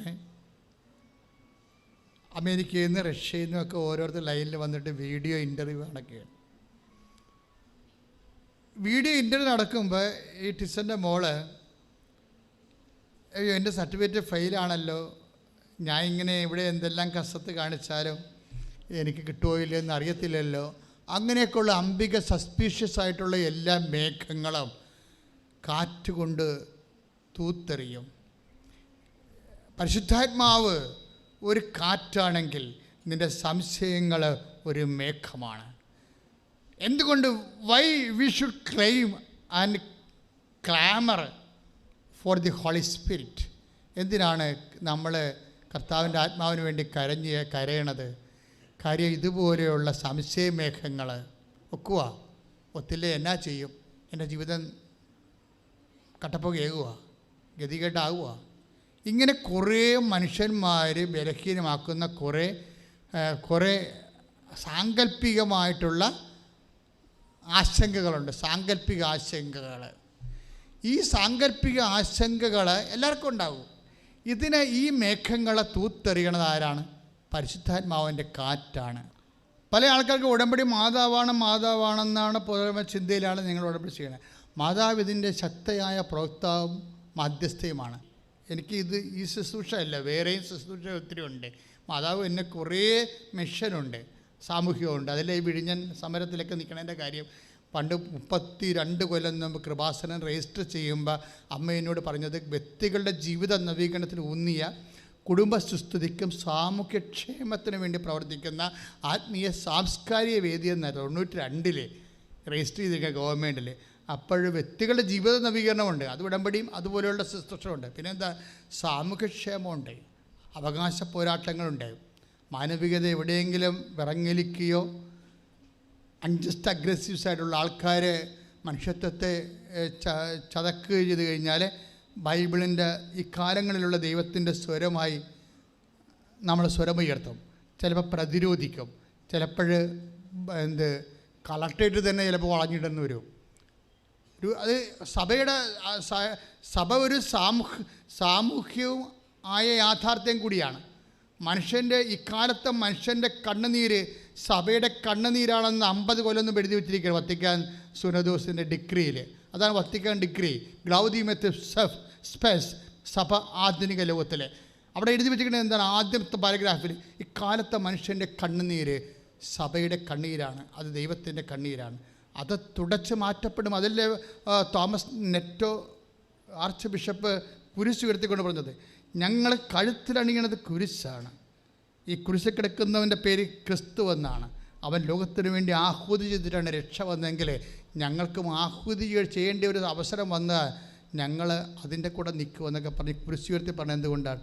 നമ്മളെപ്പോഴും ഒരു ആധ്യാത്മികതയെ മാത്രമെന്ന് നമ്മുടെ വയറ്റിപ്പഴപ്പിന് വേണ്ടി മാത്രം പ്രാർത്ഥന ഉപയോഗിച്ച് ദൈവത്തിന് ഇങ്ങനെ ഓരോ കാര്യങ്ങൾ നേടിയെടുക്കാൻ വേണ്ടിയുള്ള ഒരു സോഴ്സായിട്ട് മാറ്റുമ്പോൾ അങ്ങനെയുള്ള അയ്യോപാപി ക്രിസ്ത്യാനികൾ ശ്രദ്ധിക്കണം. നിങ്ങൾക്ക് എന്തുകൊണ്ടാണ് ഈ പൂർണ്ണ തോതിൽ നിങ്ങൾക്ക് എന്തുകൊണ്ടാണ് ദൈവമായിട്ട് അടുക്കാൻ പറ്റാത്തതിൻ്റെ കാര്യം? നിങ്ങൾ പൂർണ്ണ തോതിൽ സുവിശേഷം സ്വീകരിക്കാത്തത് കൊണ്ടാണ്. പൂർണ്ണ തോതിൽ സുവിശേഷം സ്വീകരിക്കുന്നവരെ നീതിക്ക് വേണ്ടി വിശക്കും, പൂർണ്ണ തോതിൽ സുവിശേഷം സ്വീകരിക്കുന്നവരെ നീതിക്ക് വേണ്ടി ദാഹിക്കും. നീതിക്ക് വേണ്ടി വിശക്കുന്നവർ ഭാഗ്യവാന്മാരെ, നീതിക്ക് വേണ്ടി ദാഹിക്കുന്നവരെ ഭാഗ്യവാന്മാരെന്ന് മലയിലെ പ്രസംഗത്തിൽ ഈശോ പറഞ്ഞിരിക്കുന്നത് അവൻ പറയണതാണ്. അവൻ പറയണത് പോലെ ചെയ്യണത്, ഉടമ്പടിയിലൂടെ വരണത് ഈ സമരവും അവകാശ പോരാട്ടവും പരിസ്ഥിതിക്കെതിരെയുള്ള സഖ്യപ്രവർത്തനം മുഴുവൻ പൊട്ടിച്ചിട്ടല്ലേ ഈ സാധനം ചെയ്യണത്. 1 കോടി കല്ലുകൾ വേണം, 1 കോടി ടൺ കല്ലുകൾ വേണം ഈ വിഴിഞ്ഞം തുറമുഖം ചെയ്യാൻ. വെറും 6 ലക്ഷമേ ഇപ്പോൾ ആയപ്പോൾ തന്നെ അതിൻ്റെ അകത്ത് 800 ടൺ വെള്ളത്തിൽ പോയി. ഇനി സഖ്യപ്രവർത്തനത്തിന് 2-3 മല എടുത്ത് കൊണ്ടുവന്ന് അവിടെ ഇട്ടാൽ മാത്രമേ, അപ്പോൾ അതിൻ്റെ മലയും പോകും, അതുകൊണ്ട് വർഷകാലവും പോകും, കാടും പോകും, കേരളം മുഴുവനും സഹാറ മരുഭൂമിയായി പോകും. ഇപ്പം ഇതിനു വേണ്ടിയാണ് സമരം നടക്കണത്. സമരം ഇങ്ങനെ തീരത്തില്ല. സമരം എന്ന് പറയുന്നത് ഈ ഇന്ത്യ കണ്ട ഏറ്റവും വലിയ മനുഷ്യാവകാശ പ്രശ്നവും ലോകത്തിൻ്റെ പരിസ്ഥിതി ദുരന്തങ്ങളുടെ ഇന്ത്യൻ വെർഷനാണ് വിഴിഞ്ഞം. ഇതൊരു വിഷയമാണ്. ഇതിനു വേണ്ടി നിങ്ങളെ ശബ്ദമുയർത്തുകയോ സാന്നിധ്യം കൊണ്ട് സഹായിക്കുകയോ ചെയ്യുമ്പോഴാണ് നമ്മൾ പൂർണ്ണ തോതിലുള്ള സുവിശേഷ പ്രഘോഷകരോ സുവിശേഷ നടപ്പിൽ വരുത്തുന്ന ഉടമ്പടി പടയാളികളോ ആയി മാറണത്. അപ്പോൾ ഒരു അമേരിക്കക്കാരൻ, ഒരു റഷ്യക്കാരൻ, ഒരു ഓസ്ട്രിയക്കാരൻ എല്ലാവരും വീഡിയോ ഇൻ്റർവ്യൂ ചെയ്തുകൊണ്ടിരിക്കുകയാണ്. വീഡിയോ ഇൻ്റർവ്യൂ ചെയ്യുമ്പോൾ ഈ കുട്ടി പറയുന്ന സത്യമുണ്ട്. ഇൻ്റർവ്യൂ കഴിയുമ്പോൾ അതായത് ഇവർക്കാണെങ്കിൽ ഭയങ്കര ആദ്യമായിട്ടാണ് ഫസ്റ്റ് ടൈം ഒരു വീഡിയോ ഇൻ്റർവ്യൂവിൽ ഇൻ്റർനാഷണൽ ലെവലിൽ പങ്കെടുക്കുന്നത്. അവരുടെ ഫോണറ്റിസം അല്ലേ, അവരുടെ പ്രൊണൗൺസിയേഷൻസ് അല്ലേ, ഡിക്റ്റംസ്, ആക്സൻ്റൊക്കെ അവരുടേതല്ലേ. അപ്പോൾ അത് നമുക്ക് ക്യാച്ച് ചെയ്യാൻ മലയാളം, ഇംഗ്ലീഷിൽ നമ്മൾ ഇംഗ്ലീഷ് പഠിച്ചിട്ടുണ്ടെങ്കിലും മലയാളമല്ലേ നമ്മൾ ബേസിക്കായിട്ടുള്ളത്. അപ്പോൾ അതുകൊണ്ട് ക്യാച്ചിങ്ങിൻ്റെ ഒരു പ്രോബ്ലം ഉണ്ട്. പക്ഷേ ഇവർ പറയണത് ആ സമയത്ത് ഇത്രയും ഈ വീഡിയോ കോൺഫറൻസിനുള്ളിൽ എനിക്ക് നന്നായിട്ട് വളരെ കോൺഫിഡൻഷ്യലായിട്ട് എനിക്ക് പ്രസൻറ്റ് ചെയ്യാൻ പറ്റി. എന്ന് വെച്ച് കഴിഞ്ഞാൽ വല്ലാത്തൊരു ധൈര്യം എൻ്റെ ഉള്ളിൽ അഭിഷേകമായി. നോട്ട് ദ പോയിൻറ്റ്, ഇതാണ് വിഷയം. ഇവിടെ അമ്മയും പണ്ട് പറഞ്ഞതെന്താ? അത് തന്നെയല്ലേ പറഞ്ഞത്. അവരുടെ അമ്മ മരിച്ചപ്പോൾ അവർ ഡിപ്രഷനായിപ്പോയി. ഉടമ്പടി എടുത്തപ്പോൾ എനിക്ക് ധൈര്യം കിട്ടിയെന്ന്. ആ വാക്ക് തന്നെ ഇപ്പോൾ ഈ അവരുടെ മകളും പറയണത് എന്താണ്? ഈ റഷ്യക്കാരും അമേരിക്കക്കാരും ഓസ്ട്രേലിയക്കാരുമായിട്ട് ഞാൻ ഓൺലൈനിൽ വീഡിയോ കോൺഫറൻസ് നടത്തുമ്പോൾ എനിക്ക് വല്ലാത്തൊരു ധൈര്യം. ഞാൻ ഫസ്റ്റ് ടൈമാണ് ഞാൻ ചെയ്യണത്, പക്ഷേ എനിക്ക് ഇന്ന് വരെ കിട്ടാത്തൊരു ധൈര്യം എനിക്ക് കിട്ടി. That is the fruit of the covenant. അതാണ് ഉടമ്പടിയുടെ ഒരു ഫലം. എന്താണ്? ശക്തനും ധീരനുമായിരിക്കുക. ഉടമ്പടി ചെയ്യുമ്പോൾ ജോഷുവയോട് ദൈവം ആദ്യം പറഞ്ഞത് എന്താണ്? Read it. ശക്തനും ധീരനുമായിരിക്കുക. പറഞ്ഞേ, ശക്തനും ധീരനുമായിരിക്കുക. ശക്തനും ധീരനുമായിരിക്കുക. ഭയപ്പെടുകയോ പരിഭ്രമിക്കുകയോ ചെയ്യരുതെന്നും നിന്നോട് ഞാൻ കൽപ്പിച്ചിട്ടില്ലയോ? നിന്റെ ദൈവമായ കർത്താവ് നീ പോകുന്നിടത്തെല്ലാം നിന്നോട് കൂടെ ഉണ്ടായിരിക്കും. സ്തുതിക്കട്ടെ, ഹല്ലേലൂയ. ചോദിക്കണതേ, നിന്നോട് ഞാൻ പറഞ്ഞിട്ടില്ലേ? നിനക്ക് ഞാൻ വാഗ്ദാനം തന്നിട്ടില്ലേ? എന്താണ്? നീ ശക്തനായിരിക്കുക, ശക്തിയായിരിക്കുക, ധീരയായിരിക്കുക, നീ ഭയപ്പെടേണ്ടെന്ന. എന്താ കാര്യം? ഞാൻ നിൻ്റെ കൂടെയുണ്ട്. ഈ ദൈവം നമ്മുടെ കൂടെയുണ്ട്. അതാണ് ഉടമ്പടിയുടെ മർമ്മം എന്ന് പറയുന്നത്. നിങ്ങളെ ഒരു ബ്ലെസ്സിങ്സിനെ കുറിച്ച് എപ്പോഴും ഇങ്ങനെ ഓവർ ബോധഡ് ആകരുത്. അനുഗ്രഹത്തെക്കുറിച്ച് ആവശ്യമില്ലാത്ത രീതിയിൽ ആശങ്കപ്പെടരുത്. ഉടമ്പടി ഏറ്റവും വലിയ അനുഗ്രഹം ദ പ്രസൻസ് ഓഫ് ഗോഡാണ്. എന്താണ്? ദൈവത്തിൻ്റെ സാന്നിധ്യം. അതുകൊണ്ടാണ് ഞങ്ങൾ നിങ്ങളോട് എപ്പോഴും നിങ്ങൾ മിനിമം വിശുദ്ധി സൂക്ഷിക്കണമെന്ന് എല്ലാ ഉടമ്പടി ധ്യാനത്തിലും പറയും.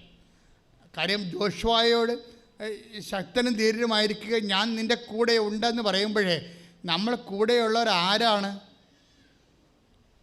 നമ്മുടെ കൂടെയുള്ളവരാരാണ്? മോസസിനോട് ആദ്യം ഉടമ്പടി ചെയ്യുന്നത് മോസസിനെ കാണാൻ വേണ്ടി ദൈവം വരുമ്പോൾ ആദ്യം മോസസിനോട് പറയണത് എന്താ? നീ നിൽക്കുന്ന സ്ഥലം പരിശുദ്ധമാണ് അല്ലേ? അപ്പോൾ പരിശുദ്ധനായ ദൈവത്തിൻ്റെ കൂടെയാണ് നിങ്ങൾ ഉടമ്പടി ചെയ്യണത്. അതുകൊണ്ടാണ് നമ്മളും പരിശുദ്ധമായിരിക്കേണ്ട ഒരു അവസ്ഥ വരണത്. നമ്മൾ പരിശുദ്ധമായിരിക്കേണ്ട അവസ്ഥ ദൈവത്തിൻ്റെ സാന്നിധ്യം ഉള്ളത് കൊണ്ട് മാത്രമല്ല, പരിശുദ്ധിക്ക് സമയ ഷോർട്ടണിങ് നടത്താനുള്ള ഒരു കഴിവുണ്ട്. സമയച്ചുരുക്കം വരുത്താനുള്ള കഴിവ് നിങ്ങളുടെ വിശുദ്ധിക്കുണ്ട്. ആരെല്ലാം ബൈബിളിൽ വിശുദ്ധീകരിച്ചുണ്ടോ അവർക്കെല്ലാം സമയ ഷോർട്ടണിങ് സംഭവിച്ചിട്ടുണ്ട്. സക്കേബൂസ് വിശുദ്ധീകരിച്ച് തന്നെ ചെയ്ത അനീതിയെ എല്ലാം ഏറ്റുപറഞ്ഞു, അതിന് പരിഹാരം ചെയ്യാമെന്ന് പറഞ്ഞു, തന്നെ അനുതപിച്ച് ഏറ്റുപറഞ്ഞ് വിശുദ്ധീകരിച്ചപ്പോൾ ദൈവം പറഞ്ഞു, ടുഡേ, ഇന്ന് ഈ ഭവനത്തിന് രക്ഷ കൈവന്നിരിക്കുന്നു. അപ്പോൾ അത് സമയച്ചുരുക്കമാണ് സംഭവിക്കുന്നത്. സമയച്ചുരുക്കവും വിശുദ്ധിയും തമ്മിൽ ബന്ധമുണ്ട്. നിങ്ങളുടെ സമയം ചുരുങ്ങണില്ലെങ്കിൽ നിങ്ങളുടെ വിശുദ്ധി നിങ്ങൾ ഇൻസ്പെക്ട് ചെയ്യേണ്ടതാണ്. നിങ്ങളുടെ വിശുദ്ധിയെ നിങ്ങൾ ഒരു ഇൻട്രോസ്പെക്റ്റ് ചെയ്യേണ്ടതാണ്. ആന്തരികമായിട്ട് ഒരു ശോധന ചെയ്യേണ്ടതാണ്. എൻ്റെ വിശുദ്ധ നിലവാരം എങ്ങനെയുണ്ട്, വാക്ക്, പ്രവൃത്തി, വിചാരങ്ങൾ, പിന്നെ സമർപ്പണ രീതികൾ എവിടെയില്ല. അപ്പോൾ നിങ്ങളോർക്കും വിശുദ്ധി കൊണ്ട് ദൈവത്തെ വിലക്ക് വാങ്ങിക്കാമോ എന്നല്ല. നമ്മൾ ഉടമ്പടി ചെയ്യുമ്പോൾ ഒരു പ്രീ റിക്വസിസ്റ്റാണത്, ഒരു അതാണ് എബ്രാഹത്തിനോട് ദൈവം പറഞ്ഞില്ലേ, എന്താ പറഞ്ഞത്? നീ എൻ്റെ മുമ്പാകെ കുറ്റമറ്റവനായിരിക്കണമെന്ന്. മനസ്സിലായില്ലേ? നീ എൻ്റെ മുമ്പാകെ നിൽക്കണം. പിന്നെന്താണ്? അത് 17:1 ഉടമ്പടിയുടെ പ്രധാനപ്പെട്ട വചനമാണ്. ഉൽപ്പത്തി 17:1 റീഡിറ്റ്. ശ്രുതികട്ടെ. അബ്രാഹത്തിന് 99 വയസ്സായപ്പോൾ കർത്താവ് പ്രത്യക്ഷപ്പെട്ട് അവനോട് അരുളി ചെയ്തു, സർവശക്തനായ ദൈവമാണ് ഞാൻ, എൻ്റെ മുൻപിൽ വ്യാപരിക്കുക, കുറ്റമറ്റവനായി വർത്തിക്കുക. Praise the Lord. അപ്പോൾ ഒന്ന്, എൻ്റെ ഉടമ്പടി ചെയ്ത ആൾക്കാർക്ക് ദൈവത്തിൻ്റെ സാന്നിധ്യം അവകാശമായി കിട്ടിയവർക്ക് എന്താ ചെയ്യേണ്ടത്? ഒന്ന്, എൻ്റെ മുമ്പിൽ വ്യാപരിക്കുക, കർത്താവിൻ്റെ മുമ്പിൽ വ്യാപരിക്കുക. രണ്ടാമത്തേത് എന്താണ്? കുറ്റമറ്റവനായിരിക്കുക, കുറ്റമറ്റവളായിരിക്കുക. നിങ്ങളുടെ ഭാഗത്തു നിന്നൊരു കുറ്റം കാണരുത്. കർത്താവ് കുറ്റം വിധിക്കാത്തവനാണ് ഭാഗ്യവാൻ. നിങ്ങളെ കുറ്റം വിധിക്കാത്തതല്ല പ്രശ്നം. കർത്താവ് കുറ്റം വിധിക്കുക എന്ന് പറഞ്ഞാൽ രണ്ടും രണ്ടാണ്. ഇപ്പം നമ്മൾ നിൻ്റെ സഹോദരന് നിന്നോട് ഒരു കെറിവ്, ദേഷ്യം ഉണ്ടെന്ന് നീ കണ്ടാൽ, കാഴ്ച വസ്തു അവിടെ വെച്ചിട്ട് അവിടെ പോയി അവനോട് പോയി അനുരഞ്ജനപ്പെടാൻ പറഞ്ഞില്ലേ? അതെന്താ കാര്യം? നിൻ്റെ മുമ്പിൽ കുറ്റമില്ലല്ലോ. നിൻ്റെ മുമ്പിൽ നോക്കിയാൽ കുറ്റമില്ലത്. എന്താ കാര്യം? അയാളാണ് പ്രശ്നം ഉണ്ടാക്കിയത്. ഞാനൊന്നും ചെയ്തില്ലല്ലോ, അയാളല്ലേ പ്രശ്നം ഉണ്ടാക്കിയത്. അതിന് ഞാനെന്താ ചെയ്യാനാണ്? പക്ഷേ കർത്താവ് പറയണത് എന്താണ്? കർത്താവിൻ്റെ മുമ്പിൽ കുറ്റമറ്റവനായിരിക്കണവനാണ് ഭാഗ്യവാൻ. നിൻ്റെ മുമ്പിൽ നീ ചിലപ്പോൾ കുറ്റമറ്റ ആളായിരിക്കും, നീ ചെയ്യുന്ന തെറ്റില്ലായിരിക്കും. പക്ഷെ അതുകൊണ്ട് നമുക്ക് ഗുഡ് സർട്ടിഫിക്കറ്റ് കിട്ടണമെന്ന് നിർബന്ധമില്ല. കർത്താവ് കുറ്റം വിധിക്കാത്ത വ്യക്തിയാണ് ഭാഗ്യവാൻ. Read it. ശ്രുതികട്ടെ. ഹല്ലേലൂയ. യേശുവേ സ്തോത്രം. യേശുവേ നന്ദി. ഹല്ലേലൂയ ഹല്ലേലൂയ ഹല്ലേലൂയ. യേശുവേ ആരാധന ആരാധന ആരാധന ആരാധന. ഹല്ലേലൂയ ഹല്ലേലൂയ ഹല്ലേലൂയ ഹല്ലേലൂയ. യേശുവേ നന്ദി. യേശുവേ സ്തുതി. ഹല്ലേലൂയ ഹല്ലേലൂയ ഹല്ലേലൂയ ഹല്ലേലൂയ ഹല്ലേലൂയ. കരയല്ലേ, തളരല്ലേ, നെഞ്ചൊന്നു നീടല്ലേ, നിന്നെ കാണാൻ നിന്നെ കേൾക്കാൻ നാഥനുണ്ടിവിടെ, ആരാധിച്ചീടാം. പരിശുദ്ധ പരമ ദിവ്യകാരുണ്യത്തിന് എന്നേരും ആരാധനയും സ്തുതിയും പുകഴ്ചയും ഉണ്ടായിരിക്കട്ടെ. റോമ 4:8. റോമ 4:8. കർത്താവ് കുറ്റം ചുമത്താത്തവൻ ഭാഗ്യവാൻ എന്ന് പറഞ്ഞ കർത്താവ് കുറ്റം ചുമത്താത്തവൻ ഭാഗ്യവാൻ. അപ്പം നമ്മൾ ഭാഗ്യവതി എന്ന് കർത്താവ് എന്ന് എല്ലാ തലമുറകളും എന്നെ ഭാഗ്യവതി എന്ന് കീർത്തിക്കുമെന്ന് അമ്മ പറഞ്ഞില്ലേ? എന്താ കാര്യം? കർത്താവ് കുറ്റം ചുമത്താത്ത ഒരാളാണ് അമ്മ. അപ്പം നിങ്ങളോർക്കും നിങ്ങളെയും കർത്താവ് കുറ്റം ചുമത്തല്ലേ, എന്നെയും ചുമത്തത്തില്ലായിരിക്കും. പക്ഷെ എന്താ പ്രോബ്ലം എന്ന് വെച്ച് കഴിഞ്ഞാൽ, ഇവിടെ ഇരിക്കുന്ന 99% ആൾക്കാരും കർത്താവ് കുറ്റം ചുമത്താൻ സാധ്യതയുണ്ട്. എന്ത് വകുപ്പിലാണ്? ഉടമ്പടി തെറ്റിച്ചത് കൊണ്ടൊന്നുമല്ല. പാലം കയറുവോളം നാരായണ. പാലം കയറി കഴിഞ്ഞ് എന്ത് പറയുമെന്ന് അറിയാൻ പറ്റത്തില്ല, അതുകൊണ്ടാണ്. വേറെ പ്രശ്നമൊന്നുമില്ല. പാലം കയറുവോളം നാരായണ. ഉപവാസം, പ്രാർത്ഥനയെങ്കിൽ പ്രാർത്ഥന, എന്ത് വേണം ചെയ്യാൻ തയ്യാറാകും. ഇതെല്ലാം കിട്ടിക്കഴിയുമ്പോൾ വീണ്ടും പഴയ കാട്ടാളത്തിയായിട്ട് മാറും. അവിടെയാണ് പ്രശ്നം.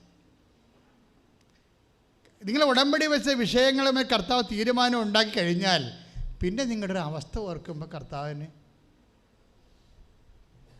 ഉള്ള ക്ഷമ പോകും. എന്താ കാര്യം? നമ്മൾ വീണ്ടും പഴയ വ്യക്തികളായി മാറും.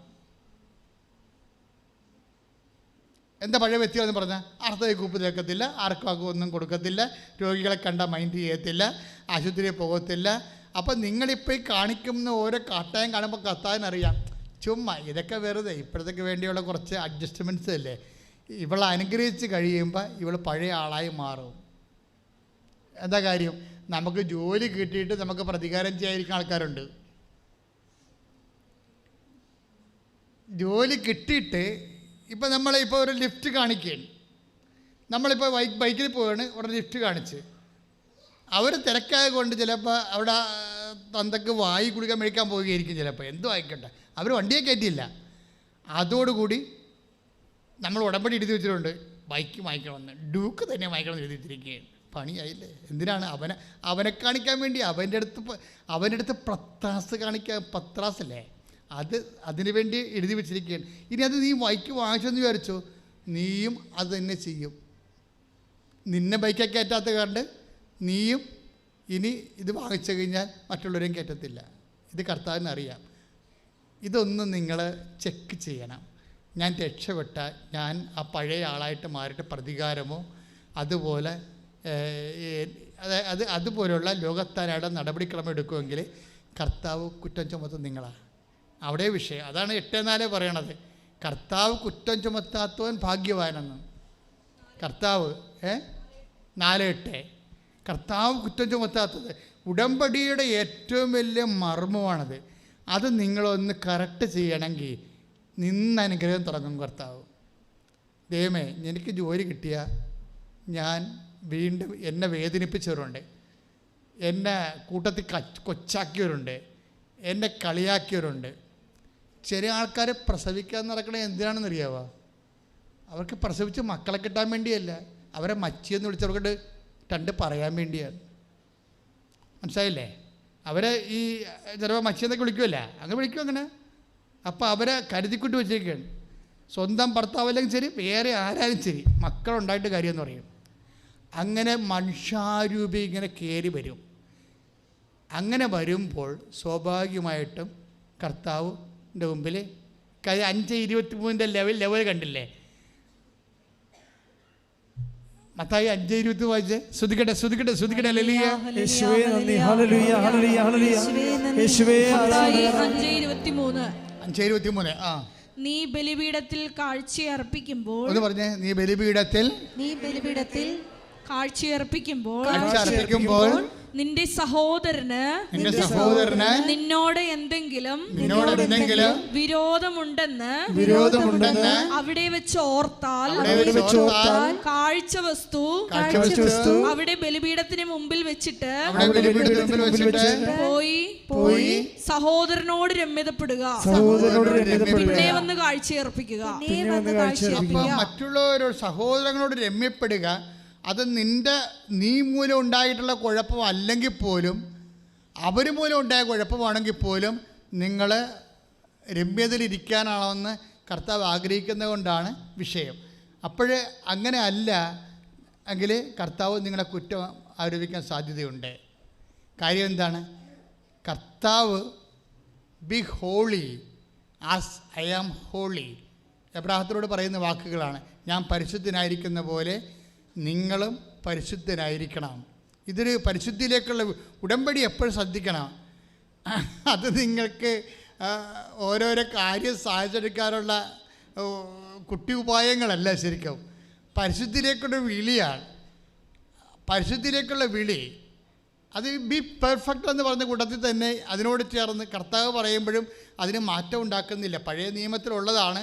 ഞാൻ പരിശുദ്ധനായിരിക്കുന്ന പോലെ നിങ്ങളും പരിശുദ്ധരായിരിക്കണമെന്ന് ദൈവം പറയണതാണ്. അത് ഈശോ വരുമ്പോഴും ശരിക്കും അത് ഈശോ അതുപോലെ തന്നെ 5:48 പറയുന്നുണ്ട്, B perfect as your heavenly father perfect. അപ്പോൾ അത് തന്നെ സെയിം വാക്കാണ്, തത്സമമായ വാക്കാണ്. പക്ഷേ എങ്കിലും ദൈവം ആ നിലപാടിൽ നിന്ന് മാറുന്നില്ല, നമ്മുടെ വിശുദ്ധി എന്നുള്ള നിലപാടിൽ നിന്ന് മാറുന്നില്ല. Read it. ശ്രുതികട. മത്തായി 5:48 നിങ്ങളുടെ സ്വർഗസ്ഥനായ പിതാവ് പരിപൂർണനായിരിക്കുന്നത് പോലെ നിങ്ങളും പരിപൂർണരായിരിക്കുവിൻ. ഇതിൻ്റെ മൂവ്മെൻ്റ് കണ്ടില്ലേ? അതായത് നമ്മളെ സംബന്ധിച്ചിടത്തോളം, അതായത് ദൈവത്തിൻ്റെ പരിശുദ്ധിയിലേക്ക് നമ്മളെ സുവിശേഷത്തിൻ്റെ സ്നേഹസാക്ഷ്യം കൊടുത്ത് നമ്മൾ വളരുകയാണ്. നിങ്ങൾ അതിലൊന്ന് ലക്ഷ്യം വെച്ച് നോക്കിക്കേ. അത് ദൈവത്തിൻ്റെ പരിശുദ്ധിയിലേക്ക് നമ്മൾ പ്രധാനപ്പെട്ട ഒരു മോട്ടോ ആയിട്ട് എടുത്തുകൊണ്ട് നമ്മൾ ഉടമ്പടി പ്രകാരം മൂവ് ചെയ്യണത് കാണുമ്പോഴാണ് ബാക്കി ദൈവം സെറ്റ് ചെയ്യണത്. ഇപ്പോൾ ഈ സാക്ഷ്യത്തിൻ്റെ പോണത് എങ്ങനെയാണ്? ഇവരോട് ആ റഷ്യക്കാരൻ്റെ, അമേരിക്കാരൻ്റെയും ഓസ്ട്രേലിയക്കാരൻ്റെ ഇൻ്റർവ്യൂ കഴിയുമ്പോൾ ഉടനെ ഇവരോട് പറയുന്നതെന്ന് വെച്ചാൽ 12 മണിക്കൂറിനുള്ളിൽ റിസൾട്ട് തരുമെന്ന് പറയും. 12 മണിക്കൂറിനുള്ളിൽ നിങ്ങൾക്ക് റിസൾട്ട് തരാമെന്ന് പറയും. അപ്പോൾ ഇവർക്ക് പേടിയാവും. കാര്യം തോറ്റ സർട്ടിഫിക്കറ്റല്ലേ കയ്യിരിക്കണത്. പിന്നെ ഇങ്ങനെ 12 മണിക്ക് എന്ത് റിസൾട്ട് കിട്ടിയാലും നമുക്ക് പണിയല്ലേ, ഒരു കഥയില്ലാത്ത കാര്യം ആടിക്കുമെന്ന് വിചാരിച്ചുകൊണ്ട്. പിന്നെ പക്ഷേ 2 മണിക്കൂറിൽ റിസൾട്ട് വരും, യു ആർ പാസ്റ്റ് എന്ന്. You are past. ആ ഇൻ്റർവ്യൂവിൽ അവർ പാസ്സായെന്ന് 2 മണിക്കൂറിൽ റിസൾട്ട് വരും. അപ്പോൾ എന്ത് പാസ് വെച്ച് കഴിഞ്ഞാൽ വിയന്നയിൽ ഓസ്ട്രിയയിൽ വിയന്ന യൂണിവേഴ്സിറ്റിയിൽ ഇവർക്ക് PhDക്ക് സെലക്ഷൻ കിട്ടിയിരിക്കുകയാണ്. ഇനി എന്താ പ്രശ്നം? ഇവിടെ സർട്ടിഫിക്കറ്റ് ഹാജരാക്കണം. പിന്നെ എന്താ, ടീച്ചറെ കണ്ണൂർ പഠിപ്പിക്കാൻ കണ്ണൂരിൽ നിന്ന് എറണാകുളത്ത് വന്നിട്ട് അവർ കേരള യൂണിവേഴ്സിറ്റിയിൽ പോകും. കേരള യൂണിവേഴ്സിറ്റിയിൽ പോയിട്ട് ടീച്ചർ ഒരു അറ്റകൈ ചെയ്യും. ഉടമ്പടി എന്ന് പറയുന്നത് അറ്റകൈ പ്രയോഗം ചെയ്യണമല്ല, ചെയ്യാൻ അറിയണം. എന്താ പ്രശ്നം? യൂണിവേഴ്സിറ്റി മാർക്ക് ലിസ്റ്റ് തോറ്റിരിക്കുന്നതാണ്. ആ തോറ്റ മാർക്ക് ലിസ്റ്റ് വാങ്ങിക്കാൻ വേണ്ടി പോവുകയാണ് ഇവർ. പക്ഷേ ടീച്ചർ എന്താ ചെയ്യണത്? യൂണിവേഴ്സിറ്റിയുടെ തൂണിൻ്റെ താഴെ കൊണ്ട് ആൾക്കാർ ചവിട്ടാത്ത സ്ഥലം നോക്കിയിട്ട് ഉടമ്പടി ഉപ്പ് പ്രതിഷ്ഠിക്കോടെ. Is a teacher, is doing see Jesus. നിങ്ങളിതിൻ്റെ അകത്ത് നോക്കേണ്ടത് എന്താണ് അവർ ചെയ്യണമെന്ന് നോക്കണം. കാര്യം ഞങ്ങൾ ചിലപ്പോൾ ഉപ്പ് തരും, ചിലപ്പോൾ തൈലം തരും. പക്ഷേ എന്താ, അതെല്ലാം മീഡിയംസാണ്. നിങ്ങളുടെ വിശ്വാസം ഒരു കുറി നിങ്ങൾക്കത് പ്രഖ്യാപിക്കണമെന്ന് തോന്നിക്കഴിഞ്ഞാൽ ഈ മീഡിയം നിങ്ങളെ സഹായിക്കും. കാര്യം എന്താണ്? അതെല്ലാം ഗ്യാരണ്ടീഡ് ആയിട്ടുള്ള ദൈവം നൽകിയിട്ടുള്ള സംഭവങ്ങളെയാണ്. ഉപ്പ്, അതുപോലെ തന്നെ തൈലം, ഇതൊക്കെ ദൈവം ഓരോരോ കാലത്ത് തൻ്റെ പ്രവാചകന്മാർക്ക് വെളിപ്പെടുത്തി കൊടുത്തിട്ടുള്ള ദൈവനിവേശിതമായ അനുഗ്രഹ അടയാളങ്ങൾക്കും അതുപോലെ തന്നെ ദൈവത്തിൻ്റെ ഇടപെടൽ സുനിശ്ചിതമാക്കാൻ വേണ്ടിയുള്ള നമ്മുടെ പ്രഖ്യാപനങ്ങളാണ്. ഇസി ആഫ്റ്റർ ഓൾ നമ്മളുടെ ഈ വിശ്വാസം എങ്ങനെ ആക്ടിവേറ്റ് ചെയ്യണത്? ബൈ പ്രൊക്ലെയിം ദ ഫെയ്ത്ത്, അല്ലേ? നമ്മുടെ വിശ്വാസം നമ്മൾ എങ്ങനെയാണ് ആക്ടിവേറ്റ് ചെയ്യണത്? അത് വിശ്വാസം പ്രഖ്യാപിക്കുന്നതിലൂടെ. വിശ്വാസം നമുക്ക് അധരം കൊണ്ട് പ്രഖ്യാപിക്കാം, പിന്നെ ആക്ഷൻ കൊണ്ട് പ്രഖ്യാപിക്കാം. ടീച്ചർ എന്താണ് ചെയ്തിരിക്കണത്? ഉടമ്പടി ഉപ്പ് കൊണ്ടുപോയി യൂണിവേഴ്സിറ്റി കവാടത്തിലിടും. കവാടത്തിലിട്ടും പറയും, കർത്താവേ,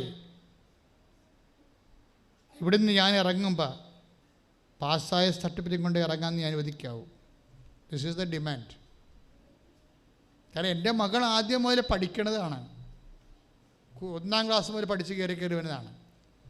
അപ്പോൾ എന്തെങ്കിലും എവിടെയെങ്കിലും ഫ്ലോപ്പ് സംഭവിച്ച് കാണും. അങ്ങനെയായിരിക്കും ചിലപ്പോൾ ഇങ്ങനെ ഈ പേപ്പർ പോയിരിക്കണത്. അതുകൊണ്ട് ഞാൻ ഇവിടുന്ന് ഈ യൂണിവേഴ്സിറ്റിയിൽ നിന്ന് ഇറങ്ങുമ്പോൾ, നിങ്ങൾക്കറിയാമല്ലോ യൂണിവേഴ്സിറ്റിയിലൊക്കെ പോയി കഴിഞ്ഞാൽ ഉള്ള അവസ്ഥ, ചില സമയത്ത് 2-3 ദിവസം കഴിയാതെ നമുക്ക് കറക്റ്റ് പേപ്പറും കിട്ടിക്കൊണ്ട് പോരാൻ പറ്റത്തില്ല. ഒരു പേപ്പറാണെങ്കിൽ പോലും. ടീച്ചറിന് എത്ര പേപ്പർ വേണമെന്ന് അറിയാമോ? 5-6. കാര്യം യൂണിവേഴ്സിറ്റിയൊക്കെ മൈഗ്രേഷൻ അല്ലേ, മൈഗ്രേഷൻ യൂണിവേഴ്സിറ്റിയിലേക്കാണല്ലോ. അപ്പോൾ സ്വാഭാവികമായിട്ട് എല്ലാ പേപ്പേഴ്സും വേണ്ടി വരും. അപ്പോൾ ആ പേപ്പറെല്ലാം മേടിക്കാൻ വേണ്ടിയാണ് ഇവർ വന്നിരിക്കുന്നത്. അതിൻ്റെ കൂടെ തോട്ട സർട്ടിഫിക്കറ്റും. അവരിവിടെ ഉടമ്പടി ഇപ്പോൾ കൊണ്ട് യൂണിവേഴ്സിറ്റി കവാടത്തിലങ്ങൾ ഇട്ടിട്ട് ഒരു വിശ്വാസപ്രമാണം ചെല്ലും. വിശ്വാസപ്രമാണം എന്താണ്? യേശു കർത്താവാണ് എന്നത്തരം കൊണ്ട് ഏറ്റു പറയും.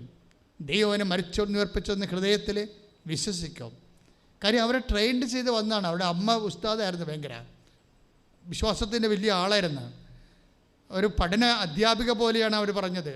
ജവമാലയും അതുപോലെ തന്നെ ദിവ്യകുർബാനയും ഉണ്ടെങ്കിൽ ഈ ലോകത്ത് എന്തും നേടാമെന്ന് വിശ്വസിച്ച് ജീവിച്ച് കാണിച്ചു തന്ന അമ്മയാണ്. അമ്മ മരിച്ചപ്പോൾ ഇവർക്കൊരു ഭയമുണ്ടായി. ആ ഭയത്തെ സപ്പോർട്ട് ചെയ്യാൻ ഉടമ്പടിയിൽ പാക്കേജുണ്ട്. കാര്യം എന്താണ്? ഭയം ഉണ്ടായി. ആ ഭയത്തെ എങ്ങനെ മാറണത്? ഉടമ്പടി വഴിയാണ് ഭയം മാറണത്. കുർബാനയും ഒരു ഉടമ്പടിയാണ്. പരിശുദ്ധ കുർബാന സ്വീകരിക്കുമ്പോൾ നിൻ്റെ ഭയം മാറേണ്ടതാണ്. പക്ഷേ നിനക്ക് അതിൻ്റെ അകത്ത് വിശ്വാസം ഇൻവെസ്റ്റ് ചെയ്യണില്ല. നീ ഒരു ആചാര അനുഷ്ഠാനത്തിൻ്റെ ഭാഗമായിട്ട് നീ അത് കുർബാന ഞാൻ പറയും നാക്കുകൊണ്ട് അടിച്ചു മാറണമെന്ന് പറയും.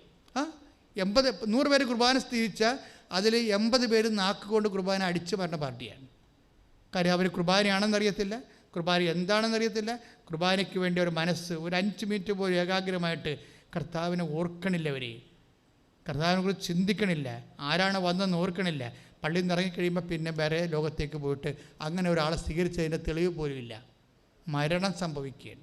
ക്രിസ്തുവിൻ്റെ മരണമെന്ന് പറയുന്നത് ഇന്നും നടക്കുന്നത് കുർബാന സ്വീകരിച്ച് പള്ളിക്ക് പുറത്തിറങ്ങുന്ന മനുഷ്യരുടെ മനസ്സിലാണ്. ശക്തനും ധീരനുമായിരിക്കുക. ആ ശക്തിയും ധീരതയും എല്ലാം ടീച്ചറ് ഈ കവാടത്തിങ്കലെ പ്രഖ്യാപിക്കുകയാണ് ശരിക്കും. എന്താ പറയണത്? ഞാനിവിടുന്ന് പോകുമ്പോൾ കർത്താവ് നീ എനിക്കത് സർട്ടിഫിക്കറ്റ് തരും.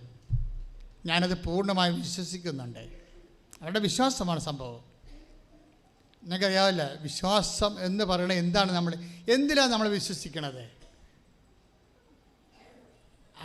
വിശ്വസിക്കുന്നു നമ്മൾ, പക്ഷേ എന്തിനാണ് നമ്മൾ വിശ്വസിക്കുന്നത്? എന്താണ് നമ്മൾ വിശ്വസിക്കുന്നത്?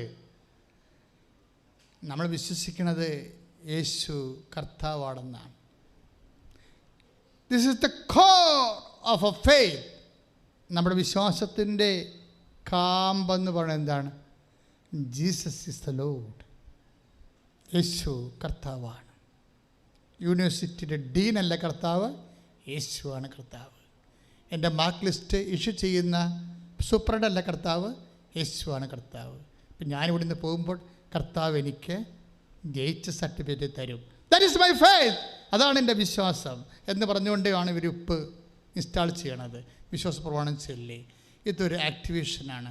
വിശ്വാസം ആക്ടിവേറ്റ് ചെയ്യിക്കേണ്ടത് ഇതുപോലെ ചില നടപടിക്രമങ്ങളിലൂടെയാണ്. അതിൻ്റെ ബേസ് നീയും കർത്താവുമായിട്ട് എടുത്ത ഉടമ്പടിയും അതിലും ഉറപ്പിച്ച് നീ വിശുദ്ധിയോട് ജീവിക്കുന്നതാണ് നിൻ്റെ ക്ലെയിം. അങ്ങനെ പരീക്ഷണങ്ങളൊക്കെ ഉണ്ടാകും ഒത്തിരി. ഈ പരീക്ഷണങ്ങളെല്ലാം നമ്മളെ യേശുവിൽ ഉറപ്പിക്കാൻ വേണ്ടിയുള്ളതാണ്. മനസ്സിലായില്ലേ? പരീക്ഷണങ്ങളുണ്ടാകും. അതാണ് അനേകം കഷ്ടപ്പാടുകളിലൂടെ ഉറച്ചു നിൽക്കണമെന്നും. Take the word of God. ശ്രുതികട്ടെ, ശ്രുതികട്ടെ. ഹല്ലേലൂയ, ഹല്ലേലൂയ, ഹല്ലേലൂയ, ഹല്ലേലൂയ, ഹല്ലേലൂയ, ഹല്ലേലൂയ, ഹല്ലേലൂയ. യേശുവേ ആരാധന, ആരാധന, ആരാധന. ഹല്ലേലൂയ, ഹല്ലേലൂയ, ഹല്ലേലൂയ, ഹല്ലേലൂയ. യേശുവേ നന്ദി, നന്ദി, നന്ദി. ഹല്ലേലൂയ, ഹല്ലേലൂയ, ഹല്ലേലൂയ. യേശുവേ സ്തുതി. ഹല്ലേലൂയ. വെളിപാട് 3:10. വായിച്ചോളൂ. സകല ഭൂവാസികളെയും പരിശോധിക്കാനായി ലോകത്തിൽ ഉണ്ടാകാനിരിക്കുന്ന പരീക്ഷണങ്ങളുടെ സമയത്ത് ഞാൻ നിന്നെ സംരക്ഷിക്കുക തന്നെ ചെയ്യും. വെളിപാട് 3:10 ഒരു വചനമാണ് ഇപ്പോൾ കർത്താവ് തന്നത്. എന്താ വചനം? ഒന്ന് പറഞ്ഞിട്ട് വായിച്ചോളൂ. സകല ഭൂവാസികളെയും പരിശോധിക്കാനായി, ഏറ്റു പ്രാർത്ഥിച്ച്, സകല ഭൂവാസികളെയും പരിശോധിക്കാനായി ലോകത്തിൽ ഉണ്ടാകാനിരിക്കുന്ന പരീക്ഷണങ്ങളുടെ സമയത്ത് ഞാൻ നിന്നെ സംരക്ഷിക്കുകയും ചെയ്യും. ഇതൊരു വാഗ്ദാനമാണ്. ഞാൻ മുമ്പ് പറഞ്ഞു 8552 വാഗ്ദാനങ്ങൾ ഒന്നാണിത്. എന്താണ്? സകല ഭൂവാസികളെയും പരീക്ഷിക്കപ്പെടും. പക്ഷേ പരീക്ഷണ കാലത്ത് എന്താ സംഭവിക്കുന്നത്? പ്രോമിസ് എന്താണ്? ഒന്നിന് പറഞ്ഞോളൂ. പരീക്ഷണങ്ങളുടെ സമയത്ത് ഞാൻ നിന്നെ സംരക്ഷിക്കുകയും ചെയ്യും. എന്തെന്നാൽ പരീക്ഷണങ്ങളുടെ സമയത്ത് ഞാൻ നിന്നെ സംരക്ഷിക്കും. മനസ്സിലായില്ലേ? ഇപ്പം എന്തെങ്കിലും പരീക്ഷണങ്ങൾ ഉണ്ടാകുമ്പോൾ ഓർക്കുക, ദൈവത്തിൻ്റെ സംരക്ഷണം അതിന് വാഗ്ദാനം ചെയ്തിട്ടുണ്ടേ. ജോലിയായാലും കടമായാലും ഇനി ഗവൺമെൻറ് ഡോക്ടർ നോക്കിയിട്ട് ഹാർട്ടിന് ബ്ലോക്കാണെന്ന് പറഞ്ഞാലും ചിട്ടിക്കാരൻ വന്ന് വെച്ചും ജപ്തിയാണെന്ന് പറഞ്ഞാലും നമുക്കൊരു വാഗ്ദാനമുണ്ട്. എന്താണ്? പരീക്ഷണങ്ങളുടെ സമയത്ത് ഭൂവാസികൾക്ക് എല്ലാം പരീക്ഷ ഉണ്ടാവുമല്ലോ. അല്ല, എല്ലാ മനുഷ്യർക്കില്ല പരീക്ഷ. അതാണ് ഈ പറയണത്. വെളിപാട് 3:10 ഒന്നിന് വായിച്ചോളൂ. സകല ഭൂവാസികളെയും പരിശോധിക്കാനായി, ഒന്ന് പറഞ്ഞ്, സകല ഭൂവാസികളെയും പരിശോധിക്കാനായി ലോകത്തിൽ ഉണ്ടാകാനിരിക്കുന്ന പരീക്ഷണങ്ങളുടെ സമയത്ത് ഞാൻ നിന്നെ സംരക്ഷിക്കുകയും ചെയ്യും. ഞാൻ നിന്നെ സംരക്ഷിക്കും. മനസ്സിലായില്ല? അത് വാഗ്ദാനമാണ്. നിനക്കൊരു ഫ്ലോപ്പ് സംഭവിച്ചാൽ ഞാൻ നിന്നെ സംരക്ഷിക്കുമെന്ന് വാഗ്ദാനമാണ്. ഈ ഉടമ്പടി എടുക്കുമ്പോൾ ഉണ്ടാകുന്ന കാര്യം ഈ വാഗ്ദാനത്തിൽ നമ്മൾ അവകാശികളാകുകയാണ്. മനസ്സിലായില്ലേ? ഇതാണ് സാധാരണ പ്രാർത്ഥനയും ഉടമ്പടിയും തമ്മിലുള്ള വ്യത്യാസങ്ങൾ. ഒന്ന്, പല വ്യത്യാസങ്ങളുണ്ടായാലും ഒന്നിതാണ്. അതായത് ഉടമ്പടി വാഗ്ദാനങ്ങളെ നമ്മൾ അവകാശമാക്കുന്ന പ്രാർത്ഥനയാണ്. അപ്പോൾ പരീക്ഷണങ്ങൾ സാധാരണ എല്ലാ മനുഷ്യർക്കും പരീക്ഷണങ്ങൾ ഉണ്ടാകും. പക്ഷേ പരീക്ഷണം ഉണ്ടാകുമ്പോഴും നിന്നെ ദൈവം പ്രൊട്ടക്റ്റ് ചെയ്യുമെന്ന് കർത്താവ് വാക്ക് തന്നിട്ടുണ്ട്. അത് നമ്മുടെ വിശുദ്ധി നോക്കിയിട്ടൊന്നുമല്ല വാക്ക് തന്നിരിക്കണത്. ആണോ? Never not. പിന്നെന്താ സംഭവിച്ചിരിക്കണത്? നിങ്ങൾ അവിശ്വസ്തരായിരുന്നാലും ഞാൻ വിശ്വസ്തനായിരിക്കും. ഞാൻ പറഞ്ഞ വാക്ക് പാലിച്ചിരിക്കും. എല്ലാ വിഷയങ്ങൾക്കും നമുക്ക് വാഗ്ദാനമുണ്ട്. ഇപ്പോൾ ഉറ്റവർ മരിച്ചാൽ, ഉടയവർ പിരിഞ്ഞു പോയാൽ, നീ വിധവയായാൽ, അല്ലെങ്കിൽ നീ സിംഗിളായിപ്പോയാൽ, എല്ലാത്തിനും കറസ്പോണ്ടിങ് വാഗ്ദാനമുണ്ട്. നിന്നെ നിലനിർത്താൻ വേണ്ടി കറസ്പോണ്ടിങ് വാഗ്ദാനമുണ്ട്. അതുകൊണ്ടാണ് നീ ആ ദൈവത്തിൽ ആശ്രയിക്കാൻ പറയണത്. ആ ദൈവത്തിൽ ആശ്രയിച്ച് കഴിയുമ്പോൾ ജോഷുവായെ ശക്തിപ്പെടുത്തിയ, നമ്മുടെ പിതാക്കന്മാരെ ശക്തിപ്പെടുത്തിയ, നമ്മുടെ കർത്താവ് യേശു ക്രിസ്തുവിനെ ശക്തിപ്പെടുത്തിയ ദൈവത്തിൻ്റെ ആത്മാവ് നമുക്ക് അവകാശമായി തന്നിരിക്കുകയാണ്. അത് ശക്തിപ്പെടുത്താൻ നമുക്ക് ദൈവത്തിൻ്റെ വാഗ്ദാനം ഉണ്ടെങ്കിലും ആ വാഗ്ദാനം നമ്മൾ പ്രാപിക്കണത് ഉടമ്പടി പ്രകാരമാണ്. അപ്പോൾ ഉടമ്പടി ചെയ്യുമ്പോൾ നമ്മൾ ഓർക്കേണ്ടതെന്ന് വെച്ചാൽ ദൈവത്തിൻ്റെ എല്ലാ വാഗ്ദാനങ്ങൾക്കും നമ്മുടെ ജീവിത ചുറ്റുപാടുകൾക്ക് അനപേക്ഷണീയമായ യോജിക്കുന്ന എല്ലാ വാഗ്ദാനങ്ങൾക്കും നമ്മൾ അവകാശികളായി മാറുകയാണ്. ആ അവകാശം ഗ്യാരണ്ടി ചെയ്യുകയാണ്. മനസ്സിലായില്ലേ? ഇപ്പോൾ നമ്മൾ SLCയെ പാസ് എന്ന് എഴുതി വെച്ചിട്ടുണ്ട്. അതിൻ്റെ അർത്ഥം എന്താ? താഴെ എഴുതിയിട്ടുണ്ട്. എൻ്റെ SLC ബുക്കെ പാസ് എന്ന് എഴുതിയിട്ടില്ലേ? താഴെ എഴുതിയിരിക്കണത് എന്താണ്? നിങ്ങൾ ഹയർ എഡ്യൂക്കേഷന് ക്വാളിഫൈഡ് ആണെന്നാണ്. എന്നിട്ട് എത്ര ശതമാനം പേർക്ക് ഹയർ എഡ്യൂക്കേഷൻ കിട്ടി? അതാണ് പ്രശ്നം. മനസ്സിലായില്ലേ?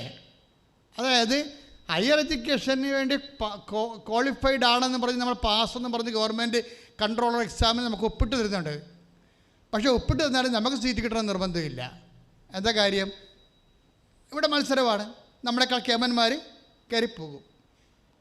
പക്ഷെ ഉടമ്പടി വർക്ക് ചെയ്യണ കേമത്വത്തിലല്ല, കർത്താവിൻ്റെ കൃപയിലാണ്. ടീച്ചർ അവിടെ നിന്ന് ഇറങ്ങുന്നും പറഞ്ഞ് മൈഗ്രേഷൻ്റെ എല്ലാ പേപ്പറുകളും കിട്ടും.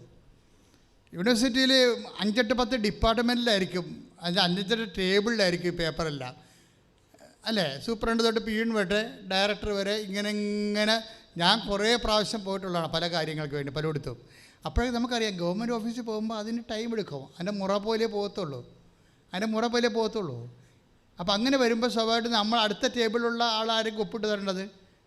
അപ്പോൾ അങ്ങനെ അവിടെ ഉണ്ടാകത്തില്ല, ചിലപ്പോൾ അങ്ങനെ ലീവിലായിരിക്കും, അതിന് പകരം ആളെ വെച്ച് കാണത്തില്ല. അപ്പോൾ ഇങ്ങനെയൊക്കെയുള്ള കുറേ പ്രോബ്ലംസ് ഉണ്ട്. അപ്പോൾ ടീച്ചർ എന്താ പറഞ്ഞത്? ടീച്ചർ ഉപ്പിട്ടിട്ട് വിശ്വാസപ്രമാണം ചൊല്ലിച്ചും പറയുകയാണ്, എല്ലാ പേപ്പറും കൊണ്ട് ഈശോയെ എന്നെ ഇവിടുന്ന് പറഞ്ഞു വിടാവൂ. തന്നെയല്ല, ജയിച്ച സർട്ടിഫിക്കറ്റ് തരണം. അത് കർത്താവ് തരുമെന്നുള്ളത് ഇവിടെ മനസ്സിൽ പരിശുദ്ധാത്മാവ് പറയുന്നുണ്ട്. അതാണ് രസം. ഇതിനകത്ത് എൻ്റെ പ്രോബ്ലം എന്ന് പറയണത് ഈ ഉടമ്പടിയിലെ പ്രസൻസ് ഒരു പ്രോബ്ലമാണ് എപ്പോഴും. അതെപ്പോഴും എൻ്റെ മക്കൾ വളരെ ശ്രദ്ധിക്കണം. വേറെ ഒരു പ്രാർത്ഥനയ്ക്കും ഇല്ലാത്ത വളരെ ക്ലിയർ കട്ട് ഗ്യാരണ്ടീഡ് ആയിട്ടുള്ള ഒരു പ്രോമിസാണ് ദ പ്രസൻസ്. അതായത് കൃത്യമായിട്ട് I will come with you. എല്ലാ ഉടമ്പടി ധ്യാനത്തിലും ഞാൻ പറയും. കാര്യം പറയാതിരിക്കാൻ പറ്റത്തില്ല. അതിലാണിത് വർക്ക് ചെയ്യണത്. അതായത് 33:14, ജോഷുവ 1:9, പുറപ്പാട് 33:14, ജോഷുവ 1:9 എന്താ പറയണത്? I will come with you wherever you go. എവിടെ പോയി? യൂണിവേഴ്സിറ്റിയിലല്ല, ഏത് സ്റ്റേബിളിൽ പോയാലും ഞാൻ നിൻ്റെ കൂടെ ഉണ്ടാകും, ബൈ പേഴ്സൺ ഉണ്ടാകും. എന്നിട്ട് ടീച്ചർ ആ സർട്ടിഫിക്കറ്റ് കൈ കിട്ടുമ്പോഴേ ജയിക്കുക മാത്രമല്ല 30 മാർക്ക് കൂടുതലാണ്. അച്ഛൻ എന്താ ഹൈലൈറ്റ് ചെയ്യാനാണ് ഉദ്ദേശിക്കുന്നത് വെച്ച് കഴിഞ്ഞാൽ, ഇവർ വന്നൊരു വഴി കണ്ടില്ലേ ഇല്ലേ? ഇവരുടെ അമ്മയുടെ മരണത്തോടു കൂടി ഇവർ ഡൗൺ 0- നിന്ന് ഇവർ പതുക്കെ ഓരോരോ കാര്യങ്ങൾക്ക് പതുക്കെ അതിനിടയ്ക്ക് ഓരോ അനുഗ്രഹത്തിന് മുമ്പും ഒരു ടെൻഷൻ ഉണ്ടാവും. അതെങ്ങനെയാണ്? എപ്പോഴും അങ്ങനെയാണ്. എനിക്കത് ഫീൽ ചെയ്യുന്നുണ്ട്. ഞാൻ എൻ്റെ ജീവിതത്തിലുണ്ടായിട്ടുള്ള ദൈവികമായ എല്ലാ ഇടപെടലിന് മുമ്പും നമ്മൾ ഭയങ്കര സംഘർഷത്തിലൂടെയായിരിക്കും. ഇപ്പോൾ ഞാൻ പണ്ട് പുറത്തൊക്കെ ധ്യാനിപ്പിക്കാൻ പോകുമായിരുന്നു. ഇപ്പോൾ പോകാൻ പറ്റാത്തൊരവസ്ഥയാണ്. പക്ഷേ പോകുന്ന ചില ധ്യാനങ്ങളൊക്കെ ഞാൻ എൻ്റെ ഇടവകയിൽ നിന്ന് ആ ധ്യാന സ്ഥലം വരെ ശ്രദ്ധിച്ചിട്ടുണ്ട്. ഒന്ന് ചിന്തിച്ച് നോക്കി. ഒരു ഞാനാണ് ലോകം മാറ്റാത്ത ഒരാളാണ്. ഇപ്പോൾ അമ്പിളിയൊക്കെ വിട്ടിട്ടുണ്ട്. അമ്പിളിയുടെയൊക്കെ 12 ടവലൊക്കെയാണ്. അമ്പിളി പണ്ട് പോലെ എൻ്റെ കൂടെ ഉള്ളതാണ്, 10-30 കൊല്ലം മുമ്പുള്ള. അപ്പോൾ അന്ന് ഞാനിവിടെ നിന്ന് ആലപ്പുഴ നിന്ന് എറണാകുളം വരെ ചതിച്ച് ബന്ദ് ദിവസമാണ്. എറണാകുളം വരെ ചതിച്ച്, പക്ഷേ അന്ന് ബന്ദ് ദിവസമാണ്. കാരണം ഒരു ദിവസം നാരങ്ങ വെള്ളം പോലും കിട്ടത്തില്ല. ഞങ്ങളുടെ വണ്ടിയിലുള്ള വെള്ളം കൊണ്ടൊക്കെ മുഖം തീർന്ന് പിടിച്ച് മുഖം കഴിയും തീർന്ന് ഓരോരുത്തരായിട്ട് അവസാനം എൻ്റെ ടവല് തീർന്ന് വഴിയെ അവിടെ കിട്ടിയവരുടെ ടവലൊക്കെ വാങ്ങിച്ച് മുഖം തുടച്ച് അവിടെ ചെല്ലുമ്പോൾ ഞാനിങ്ങനെ ഡെഡ് ബോഡിയായിട്ടിരിക്കുകയാണ്. എന്താ കാര്യം? അപ്പോഴുടനെ ഞാൻ അവിടെ ചെന്ന് പറയണ്ടേ എത്ര ദിവസം മുമ്പ് ഒരുക്കണ ധ്യാനമാണ് അവർ. അപ്പോൾ അത് അവിടെ ചെന്നിട്ട് ധ്യാനം ഇവരെന്ന് വിളിച്ചു പറയാൻ പറ്റുമോ? അപ്പോൾ എൻ്റെ അവസ്ഥ കണ്ടിട്ട് അവർ മനസ്സിലാക്കാൻ വേണ്ടി ഞങ്ങളവിടെ ചെന്ന്. പക്ഷേ നമ്മളീ പൊക്കിയെടുത്തിട്ട് വരത്തില്ല, ആംബുലൻസിൽ നിന്ന് കൊണ്ടുവരത്തില്ലേ, എടുത്തുകൊണ്ട് പറഞ്ഞ പോലെയാണ് എന്നെ കൊണ്ടില്ലണത്. പിന്നെ ഞാൻ ഒരു മുറി പോയി കിടന്ന്. പക്ഷേ ഈ സമയമൊക്കെ എല്ലാം ഞങ്ങൾ ജോമാല ചൊല്ലിക്കൊണ്ടിരിക്കും. ഇതാണ് ട്രയൽ, ടൈം ഓഫ് ട്രയലാണത്. ആ സമയത്തെല്ലാം ഞാനും കൂടെയുള്ളവരും ജോമാല ചൊല്ലിക്കൊണ്ടിരിക്കും. ഛർദിൽ നിന്ന് എനിക്കാണ് ഭയങ്കര ചുരുക്കമുള്ള ആളാണ്. വണ്ടിയിൽ കയറി അപ്പം തന്നെ കുടുങ്ങി അപ്പം ഛർദിക്കും. ഇപ്പോഴൊക്കെ അല്പം കൺട്രോളാണെന്നേ ഉള്ളത്. പക്ഷേ എന്താ പ്രോബ്ലം വെച്ച് കഴിഞ്ഞാൽ ഈ ധ്യാനത്തിന് ചെല്ലുമ്പോൾ ആവതില്ല, നമുക്ക് ശബ്ദം പുറത്ത് വരണ്ടേ. അപ്പോൾ ഈ എന്താ നടക്കണം? ഒന്നും നടക്കത്തില്ല. പക്ഷെ ഒന്നും നടക്കാത്തപ്പോൾ ഒരു കാര്യം നടക്കണം മക്കളെ, പ്രാർത്ഥന നടക്കണം. നിങ്ങൾ ആ കാര്യത്തിൽ യാതൊരു വിട്ടുവീഴ്ചയും കാണിക്കരുത്. ഞാൻ വന്നൊരു വഴിയാണ്. എന്താ സംഭവിച്ചു കഴിഞ്ഞാൽ ആ കാര്യത്തിൽ കോംപ്രമൈസ് ഇല്ല. ഞാൻ പറഞ്ഞു എന്നെ ഒന്നും കിടത്തി എവിടെയും കിടത്താൻ പറഞ്ഞു കൊണ്ടുപോയി. അപ്പോൾ എവിടെ എന്നെ കൊണ്ടുപോയി ഒരു കട്ടിലിട്ട് കിടത്തി. ഞാൻ അവിടെ കിടന്ന് ഉറങ്ങിപ്പോയി. തളർന്നു പോയിട്ടാണ് ഉറങ്ങിപ്പോയത്. അപ്പോൾ കഴിച്ചതെല്ലാം ഛർദ്ദിച്ച് പോയില്ല. പിന്നെ ശരീരത്തിൻ്റെ ഡീഹൈഡ്രേഷനുമായി. പിന്നെ കുറച്ച് കഴിഞ്ഞപ്പോൾ ഒരു ചേച്ചി, പക്ഷേ ഈ ചേച്ചിമാരെല്ലാം കൂടി ഓടി ആൾത്താരെ കയറി. ആ ബലക്കെ ചെല്ലാനും പള്ളി അന്ന് ഇവിടെ അങ്ങനെ എറണാകുളം ചുറ്റി തോപ്പടി ചുറ്റി വരണം എറണാകുളത്തേക്ക് ചെല്ലാനത്തേക്ക്. ചേച്ചിമാരെല്ലാം കൂടി ഇട്ടിച്ചു തല്ലേ ആൾത്താരെ കയറിയിട്ട് സക്രാരിയെ കിടന്ന് കർത്താവേ അച്ഛന് ശക്തി കൊടുക്കണമെന്ന്. അതാണ് മധ്യസ്ഥ പ്രാർത്ഥന എന്ന് പറയുന്നത്. ആൾത്താരിൽ അങ്ങനെ ആരും കയറത്തില്ലല്ലോ. പക്ഷേ ആ സിറ്റുവേഷൻ അതാ. ധ്യാനത്തിൽ 4000 പേരെ വരും. അപ്പം തന്നെ ഞാൻ ചെല്ലുമ്പോൾ തന്നെ ഫില്ലായി, അവിടെ ഗ്രൗണ്ട് ഫില്ലായി. അപ്പോൾ ഒരു 6 മണിയായപ്പോൾ ഞാനിത് അല്പം ഒന്ന് ഓക്കെയായി. അപ്പോൾ ഞാൻ പറഞ്ഞു ഞാൻ സ്റ്റേജിലിട്ട് വരാതെ ഞാൻ പതുക്കെ വന്ന് സ്റ്റേജിൽ നിന്ന് ഇവരെ സ്തുതിക്കണ സമയത്ത് സ്റ്റേജിൽ നിൽക്കണവർക്കുണ്ട് നിന്ന് പെട്ടെന്ന് കർത്താവ് ഒരു ദർശനം തരും. അപ്പോൾ ഞാൻ പറഞ്ഞു സ്റ്റേജിൻ്റെ വടക്ക് വശത്ത് പടിഞ്ഞാറ് നിൽക്കുന്ന ഒരു മനുഷ്യൻ ആത്മഹത്യയെക്കുറിച്ചാണ് ചിന്തിക്കുന്നത്.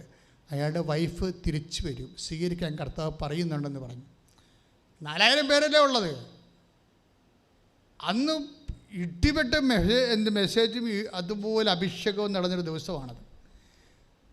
എനിക്ക് പിന്നെയാണ് ഞാൻ പിന്നെ സാറന്മാരെ അവിടുന്ന് ധ്യാനമെല്ലാം കഴിഞ്ഞ് രാത്രി പോകുന്ന വേറെ ഇടവകയിൽ ചെന്ന് ഒരു 6 മാസം കഴിഞ്ഞപ്പോൾ ഒരു മനുഷ്യൻ വന്ന് എന്നെ കണ്ടെത്തി പറഞ്ഞു അച്ഛാ എന്നെ ഓർക്കുന്നുണ്ടോ? ഞാൻ എന്നെ അറിയോ? ഞാൻ അറിയത്തില്ല, ആദ്യം കാണുകയാണ്.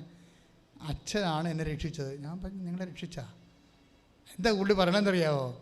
പുള്ളിക്കാരൻ ഗൾഫിൽ പോയി ജോലി ചെയ്ത് കാശൊക്കെ ഉണ്ടാക്കി വൈഫിന് കൊടുത്തു. വൈഫ് ആ കാശ് പുള്ളിക്കാരത്തിയുടെ സംബന്ധക്കാരന് കൊടുത്തു. 12 കൊല്ലമായിട്ടേ പോരെ, ഒരു കൊല്ലമല്ലേ. ഇയാൾ 12 കൊല്ലത്തെ ജോലിയും കഴിഞ്ഞ് ഇവിടെ വരുമ്പോൾ, നാട്ടിൽ വരുമ്പോൾ ഒരു വീടൊക്കെ വെക്കാം എന്നൊക്കെ പറഞ്ഞ് വരുമ്പോൾ എന്താ സംഭവിച്ചിരിക്കണത്?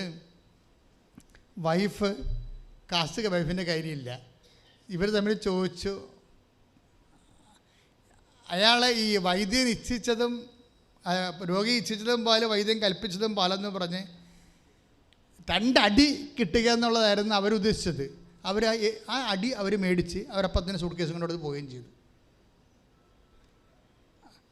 അവർ പോയി, അവരെ പിന്നെ കണ്ടില്ല. അവർ ആ മറ്റേ ഇയാളുടെ പൈസ എല്ലാം എടുത്ത് മറ്റവന് കൊടുത്തായിരുന്നല്ല, അവൻ്റെ ഇവിടെ ഒളിച്ചോടി. അപ്പോൾ ഇതിൻ്റെ സങ്കടം സഹിക്കാൻ വയ്യാതെ ഇയാളുടെ സങ്കടം സഹിക്കാൻ വയ്യാതെ ഇവൻ്റെ അമ്മയെടുത്ത് വന്ന് പറയും അമ്മേ അവളെ കാണാനില്ല, കാശും കാണാനില്ലെന്ന് പറയും. അപ്പോൾ ഇവിടെ മരപ്പെട്ടി നിനക്ക് അങ്ങനെ തന്നെ വേണമെന്ന് പറയും. എന്താ കാര്യം വെച്ച് കഴിഞ്ഞാൽ ഈ ഭാര്യനെ കിട്ടിയപ്പോൾ അമ്മയെ ഉപേക്ഷിച്ചൊരു കക്ഷിയാണ്. ചിലക്ക് അങ്ങനെ ഒരു മണ്ടത്തരം പറ്റുക. ഭാര്യനെ കിട്ടിക്കഴിഞ്ഞാൽ ഉടനെ അമ്മയെ ഉപേക്ഷിക്കും. ഡൈവേഴ്സ് അവിടെയാണ് ആദ്യം സംഭവിക്കുന്നത്. പിന്നെ അതായത് ആദ്യം ഡൈവേഴ്സ് സംഭവിക്കണം മാതാപിതാക്കന്മാരോട് ഡൈവേഴ്സാണല്ലോ ആദ്യം സംഭവിക്കുന്നത്. മണ്ടത്തകളൊന്നും കാണിച്ചേക്കരുത് കേട്ടോ. ആരുമായിട്ടും ഡൈവേഴ്സ് ചെയ്യണത് കർത്താവിന് ഇഷ്ടമില്ല. ഇപ്പോൾ ഡൈവേഴ്സ് എന്ന വാക്ക് നിങ്ങൾ ഉപയോഗിക്കുന്നത് ഭാര്യ ആണെങ്കിലും കർത്താവിൻ്റെ തിരുസന്നിധിയിൽ മാതാപിതാക്കന്മാരെ ബഹുമാനിക്കാൻ പറയുമ്പോൾ തന്നെ ഡൈവേഴ്സ് ചെയ്യുന്നതല്ലേ എൻ്റെ അടുത്ത മാതാപിതാക്കന്മാരെ. അപ്പോൾ ഇയാളുടെ സങ്കടം കാരണം ഇയാൾ വന്ന് പെങ്ങളോട് പറയണം. പെങ്ങളോട് പറയുമ്പോൾ പെങ്ങളും പണിയാണ്. ഇവരോട് പല പ്രാവശ്യം പറഞ്ഞിട്ടുണ്ട് ഇവർക്ക് ചുറ്റിക്കളി കൂടുതലാണെന്ന്. പെങ്ങൾ പല പ്രാവശ്യം പറഞ്ഞിട്ടുണ്ട് ഇവർക്ക് ചുറ്റിക്കളി കൂടുതലാണെന്ന്. എന്നിട്ട് ആ പൊട്ടൻ ശുദ്ധഗതിക്കാരൻ ഉള്ള കാശെല്ലാം അവർക്ക് കൊടുത്ത്.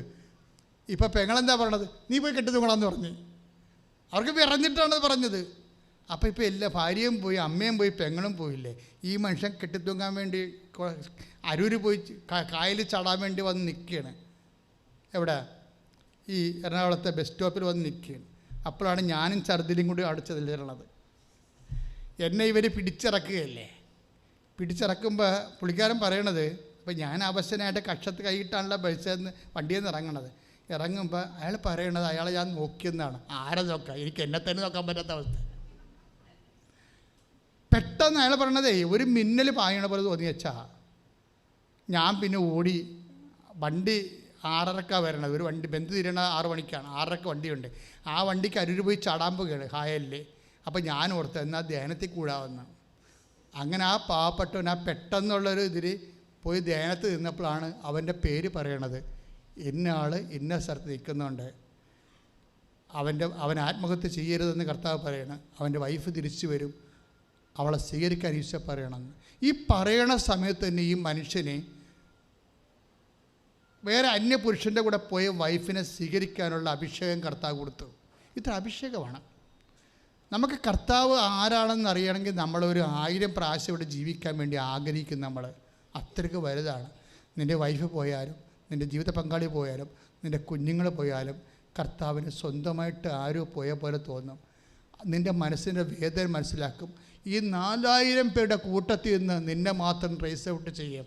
ദാറ്റ് ഈസ് നിൻ്റെ ദൈവം. അതാണ് കൈയിടിച്ച് കർത്താവേ കൃപാസമൽത്താരയിലെ ജീവനോടെ പ്രത്യക്ഷപ്പെട്ട പരിശുദ്ധ അമ്മയുടെ പ്രത്യക്ഷീകരണത്തിൻ്റെ സ്ഥിരീകരണത്തിനായി പ്രാർത്ഥിക്കുന്നു. അപ്പാ, സ്വർഗീയപ്പാ, മാരകരോഗികൾ, തീരാവ്യാധികൾ യേശുക്രിസ്തു വിശുദ്ധമായ രക്തത്താൽ സൗഖ്യമാകട്ടെ എന്ന് പിതാവിന്റെ നാമത്തിൽ പ്രാർത്ഥിക്കുന്നു.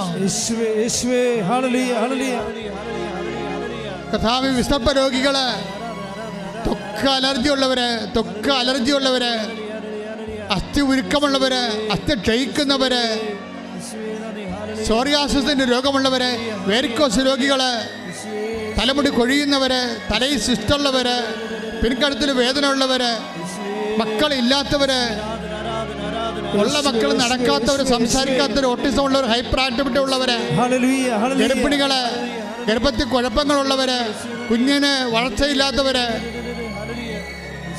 കുഞ്ഞെത്രയും പുറത്തോട്ട് വന്നിട്ട് ലിക്വിഡ് ഫ്ലൂയിഡായിട്ട് പോകുന്നവര്, കിടപ്പ് രോഗികളായിട്ടുള്ള ഗർഭിണികളെ എല്ലാവരും സ്പർശിക്കണമേ കർത്താവേ. അവർക്കെല്ലാം വേണ്ടി പ്രാർത്ഥിക്കട്ടെ, എല്ലാവർക്കും വേണ്ടി പ്രാർത്ഥിക്കട്ടെ. ഉദര രോഗികള്, മൂത്രാശയ രോഗികള്, മക്കളില്ലാത്തവര്, അവരെല്ലാം സ്പർശിക്കണമെന്ന് പ്രാർത്ഥിക്കുന്നു. അടിപ്പിടർ പോലെ, വൈദാഖാനം പോലെ ദൈവികമായ ശക്തി വെക്കട്ടെ. കൃപാസാൽത്താരെ ജീവനോട് പ്രത്യക്ഷപ്പെട്ട മാതാവിന്റെ മധ്യസ്ഥത്തില് യേശു നാമത്തില് സൗഖ്യം പ്രാപിക്കട്ടെ.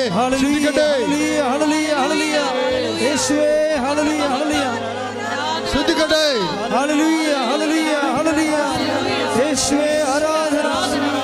വാദരോഗങ്ങളെ സുഖപ്പെടുത്തണമേ, അപസ്മാര രോഗങ്ങളെ സുഖപ്പെടുത്തണമേ, കാൽ പൊട്ടിയിരിക്കുന്നവരെയും ത്വക്ക് രോഗികളെ സുഖപ്പെടുത്തണമേ. കർത്താവിന്റെ രക്തത്താൽ കഴുകട്ടെ.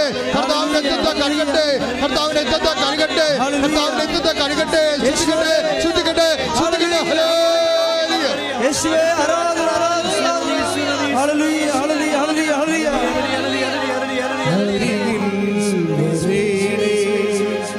സദയം തുടരേ സുഖമായി എൻ്റെ ഉള്ളം അരികിൽ വരേ സദയം തുടരേ സുഖമായി എൻ്റെ ഉള്ളം. ജോലിയില്ലാത്തവര്, ജോലിക്ക് വേണ്ടി ട്രൈ ചെയ്യുന്നവർ, ജോലി നഷ്ടപ്പെട്ടവര്, ഇൻ്റർവ്യൂവിന് വേണ്ടി പോകുന്നവര്, ഇൻ്റർവ്യൂവിലേക്ക് പോകുന്നവര്, ഓഫർ ലെറ്റർ വന്നതിന് ശേഷം വേറെ ഒന്നും വരാത്തവര്, പണമടച്ചിട്ട് യൂണിവേഴ്സിറ്റിയിൽ നിന്ന് റെസ്പോൺസ് ഇല്ലാത്തവര്, കമ്പനിയിൽ നിന്ന് റെസ്പോൺസ് ഇല്ലാത്തവര്, കയ്യിരിക്കുന്ന പണവും പോയി ജോലിയുമില്ലാതെ മറ്റൊരു ജോലിക്ക് പോകാൻ പറ്റാതെ മനസ്സ് കുഴങ്ങുന്നവര്, കിഡ്നി രോഗികളെയും കൂടി സംബന്ധിച്ച് പ്രാർത്ഥിക്കുന്നു. കിഡ്നി സൂക്ഷിക്കുന്നവരെ സംബന്ധിച്ച് പ്രാർത്ഥിക്കുന്നു. അവരെ കർത്താവ് സുഖപ്പെടുത്തുന്ന സന്ദേശമുണ്ട്. പ്രയാസം അനുഭവിക്കുന്ന സിസ്റ്റേഴ്സ്, ദൈവവിളിയിൽ പ്രയാസം അനുഭവിക്കുന്ന സിസ്റ്റേഴ്സിനെ ഈശോ കാണിക്കുന്നുണ്ട്. ദൈവവചനം കേൾക്കാൻ പറ്റാത്ത വിധം കാതുകൾ ബധിരമായി പോയവരെ കാണിക്കുന്നുണ്ട്. അവരെ കർത്താവ് സ്പർശിക്കുന്നുണ്ട്. സാമ്പത്തിക ബാധ്യതകൾ അകപ്പെട്ടിരിക്കുന്നവർ, അത് തിരിച്ചടക്കാൻ മാർഗമില്ലാതിരിക്കുന്നവർ, വസ്തു വിൽക്കാൻ പറ്റാത്തവർ, വാങ്ങിക്കാൻ പറ്റാത്തവർ, വീടില്ലാത്തവർ, വഴിയില്ലാത്തവർ, പരീക്ഷയ്ക്ക് വേണ്ടി ഒരുങ്ങുന്നവർ, പരീക്ഷ എഴുതാനിരിക്കുന്നവർ, ഇന്റർവ്യൂ ടെസ്റ്റിനും പോകുന്നവർ, ജോലിക്ക് യാത്ര ചെയ്യാൻ പോകുന്നവർ, ഭവനത്തിൽ കലഹങ്ങൾ കൊണ്ട് പൊറുതിമുട്ടിരിക്കുന്നവർ, സങ്കടപ്പെട്ടിരിക്കുന്നവർ, പല മയക്കുമരുന്നിനും പലതരത്തിലുള്ള രഹസ്യമായ ബന്ധങ്ങൾക്കും അടിപ്പെട്ടതിൻ്റെ പേരിൽ ജീവിതത്തിൽ നിരാശ അനുഭവിച്ച് ഭാരം അനുഭവിക്കുന്നവർ, ഓരോരോ തരത്തിൽ വിഷമം അനുഭവിക്കുന്നവർ, നാട്ടിലേക്ക് വരാൻ പറ്റാത്ത രീതിയിൽ ജയിലിലായി പോയവർ, വിസ ബ്ലോക്കായി പോയവർ, പാസ്പോർട്ട് വിത്ത് ഹെഡായി പോയവർ, എല്ലാ സാങ്കേതികമായ ദുരിതങ്ങളെ വിഷമിക്കുന്നവർ, ബാങ്കിൽ നിന്ന് ലോൺ കിട്ടാത്തവർ, അതിനുള്ള തടസ്സങ്ങളുള്ളവർ, പഠനത്തിന് തടസ്സമുള്ളവർ, അവരുടെ ഓരോരോ ഉൽപ്പന്നങ്ങൾ വിറ്റഴിക്കാൻ മാർഗമില്ലാത്ത എല്ലാം കെട്ടിക്കിടക്കുന്നവർ യേശുവിന്റെ നാമത്തിൽ സ്തുതിക്കട്ടെ.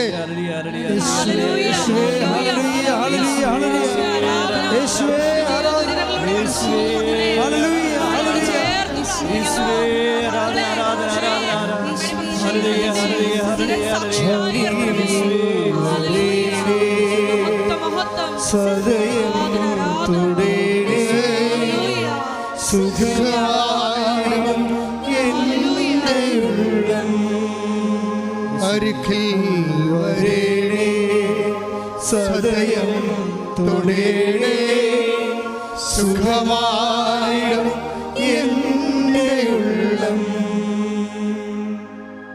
ഓരോ നിമിഷം അവനുമായി പ്രാർത്ഥിക്കേണ്ട സമയമാണ്. കൈ നെഞ്ചത്ത് വെച്ച്, രണ്ട് കൈയും നെഞ്ചത്ത് വെച്ച് പ്രാർത്ഥിക്കണം. യാത്രയ്ക്ക് ഒരുമ്പെടുന്നവർക്ക് വേണ്ടി പ്രാർത്ഥിക്കുകയാണ്. നാട്ടിലേക്ക് യാത്ര തിരിച്ചിരിക്കുന്നവർക്ക് വേണ്ടി പ്രാർത്ഥിക്കുന്നു. ഓരോരോ ഫയലുകൾ ഓരോ ഡിപ്പാർട്ട്മെൻറ്റിലെ കെട്ടിക്കിടക്കുന്നവർക്ക് വേണ്ടി പ്രാർത്ഥിക്കുന്നു. ഓരോ പേപ്പറുകൾ ഓരോ തരത്തിലും ഒരു മൂവ്മെൻ്റ് ഇല്ലാതെ ഇരിക്കുന്ന അവസ്ഥകൾ അവരെ സംബന്ധിച്ച് പ്രാർത്ഥിക്കുന്നു. ഏറ്റവും എമർജൻസി ആയിട്ട് രേഖകൾ കിട്ടാതെ വിഷമിക്കുന്നവരെ സംബന്ധിച്ച് പ്രാർത്ഥിക്കുന്നു. ചില ആൾക്കാരുടെ മർക്കടം മുട്ടിയും കടുംപിടുത്തവും വട്ടം ചവിട്ടും കാരണം അവരുടെ ജീവിതത്തിൽ മൂവ്മെന്റ് ഇല്ലാതെ വിഷമിക്കുന്നവർക്ക് വേണ്ടി പ്രാർത്ഥിക്കുന്നു. ശ്രദ്ധിക്കട്ടെ.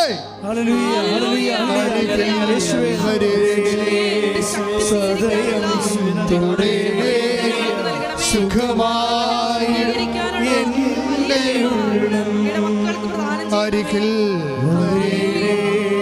സദയം തുടരേ സുഖമായിടും എൻ്റെ ഉള്ളം. വിവാഹ തടസ്സമുള്ളവർക്ക് വേണ്ടി പ്രാർത്ഥിക്കുന്നു. മക്കൾ ഇല്ലാത്തവർക്ക് വേണ്ടി പ്രാർത്ഥിക്കുന്നു. ഏജ് ഓവറായതുകൊണ്ട് തടസ്സമുള്ളവർ, വിവാഹ തടസ്സമുള്ളവർക്ക് വേണ്ടി പ്രാർത്ഥിക്കുന്നു. ശാരീരിക പ്രശ്നങ്ങൾ കാരണം വിവാഹ തടസ്സമുള്ളവർക്ക് വേണ്ടി പ്രാർത്ഥിക്കുന്നു. സാമ്പത്തിക തടസ്സമുള്ളതുകൊണ്ട് ഉള്ളതുകൊണ്ട് വിവാഹ തടസ്സമുള്ളവർക്ക് വേണ്ടി പ്രാർത്ഥിക്കുന്നു. കുടുംബത്തിൻ്റെ സാഹചര്യം ശരിയല്ലാത്തത് കൊണ്ട് വിവാഹ തടസ്സങ്ങൾക്ക് വേണ്ടി പ്രാർത്ഥിക്കുന്നു. അവിടെ തടസ്സങ്ങൾ ഈശോ എടുത്തു മാറ്റട്ടെ. ശ്രദ്ധിക്കട്ടെ, ശ്രദ്ധിക്കട്ടെ, ശ്രദ്ധിക്കട്ടെ, ശ്രദ്ധിക്കട്ടെ, ശ്രദ്ധിക്കട്ടെ.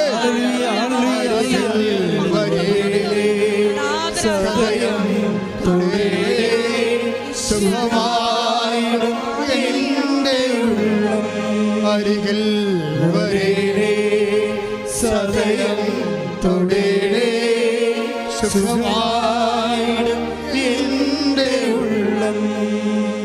ജപ്തി നടപടി നേരിടാൻ പോകുന്നവർക്ക് വേണ്ടി പ്രാർത്ഥിക്കുന്നു. ജപ്തി നടപടി ഉടനെ പേപ്പറിൽ വന്നവർക്ക് വേണ്ടി പ്രാർത്ഥിക്കുന്നു. മലമുകളിലെയും കാട്ടിലെയും പല സ്ഥലങ്ങളിലേക്കും നമുക്ക് കിട്ടിയ സ്ഥലം വിറ്റുമാറ്റാനും പറ്റാത്ത വിഷമിക്കുന്നവർക്ക് വേണ്ടി പ്രാർത്ഥിക്കുന്നു. വാടകയിൽ പെട്ടുപോയവർക്ക് വേണ്ടി പ്രാർത്ഥിക്കുന്നു. വാടകയ്ക്ക് ഇറങ്ങാൻ പറഞ്ഞിരിക്കുന്നവർക്ക് വേണ്ടി പ്രാർത്ഥിക്കുന്നു. ഇങ്ങനെ ഓരോ തരത്തിലും വിഷമിക്കുന്നവരുണ്ട്. വാടക വീട്ടിൽ നിന്ന് ഇറങ്ങാൻ പറഞ്ഞവരുണ്ട്. വാടകയ്ക്ക് വീട് തിരക്ക് നടക്കുന്നവരുണ്ട്. വാടക കൊടുത്തിട്ട് കിട്ടാത്തവരുണ്ട്. പൈസ കിട്ടാത്തവരുണ്ട്. അത് കേസായവരുണ്ട്. പല മേഖലകളിൽ വിഷമിക്കുന്നവരുണ്ട്.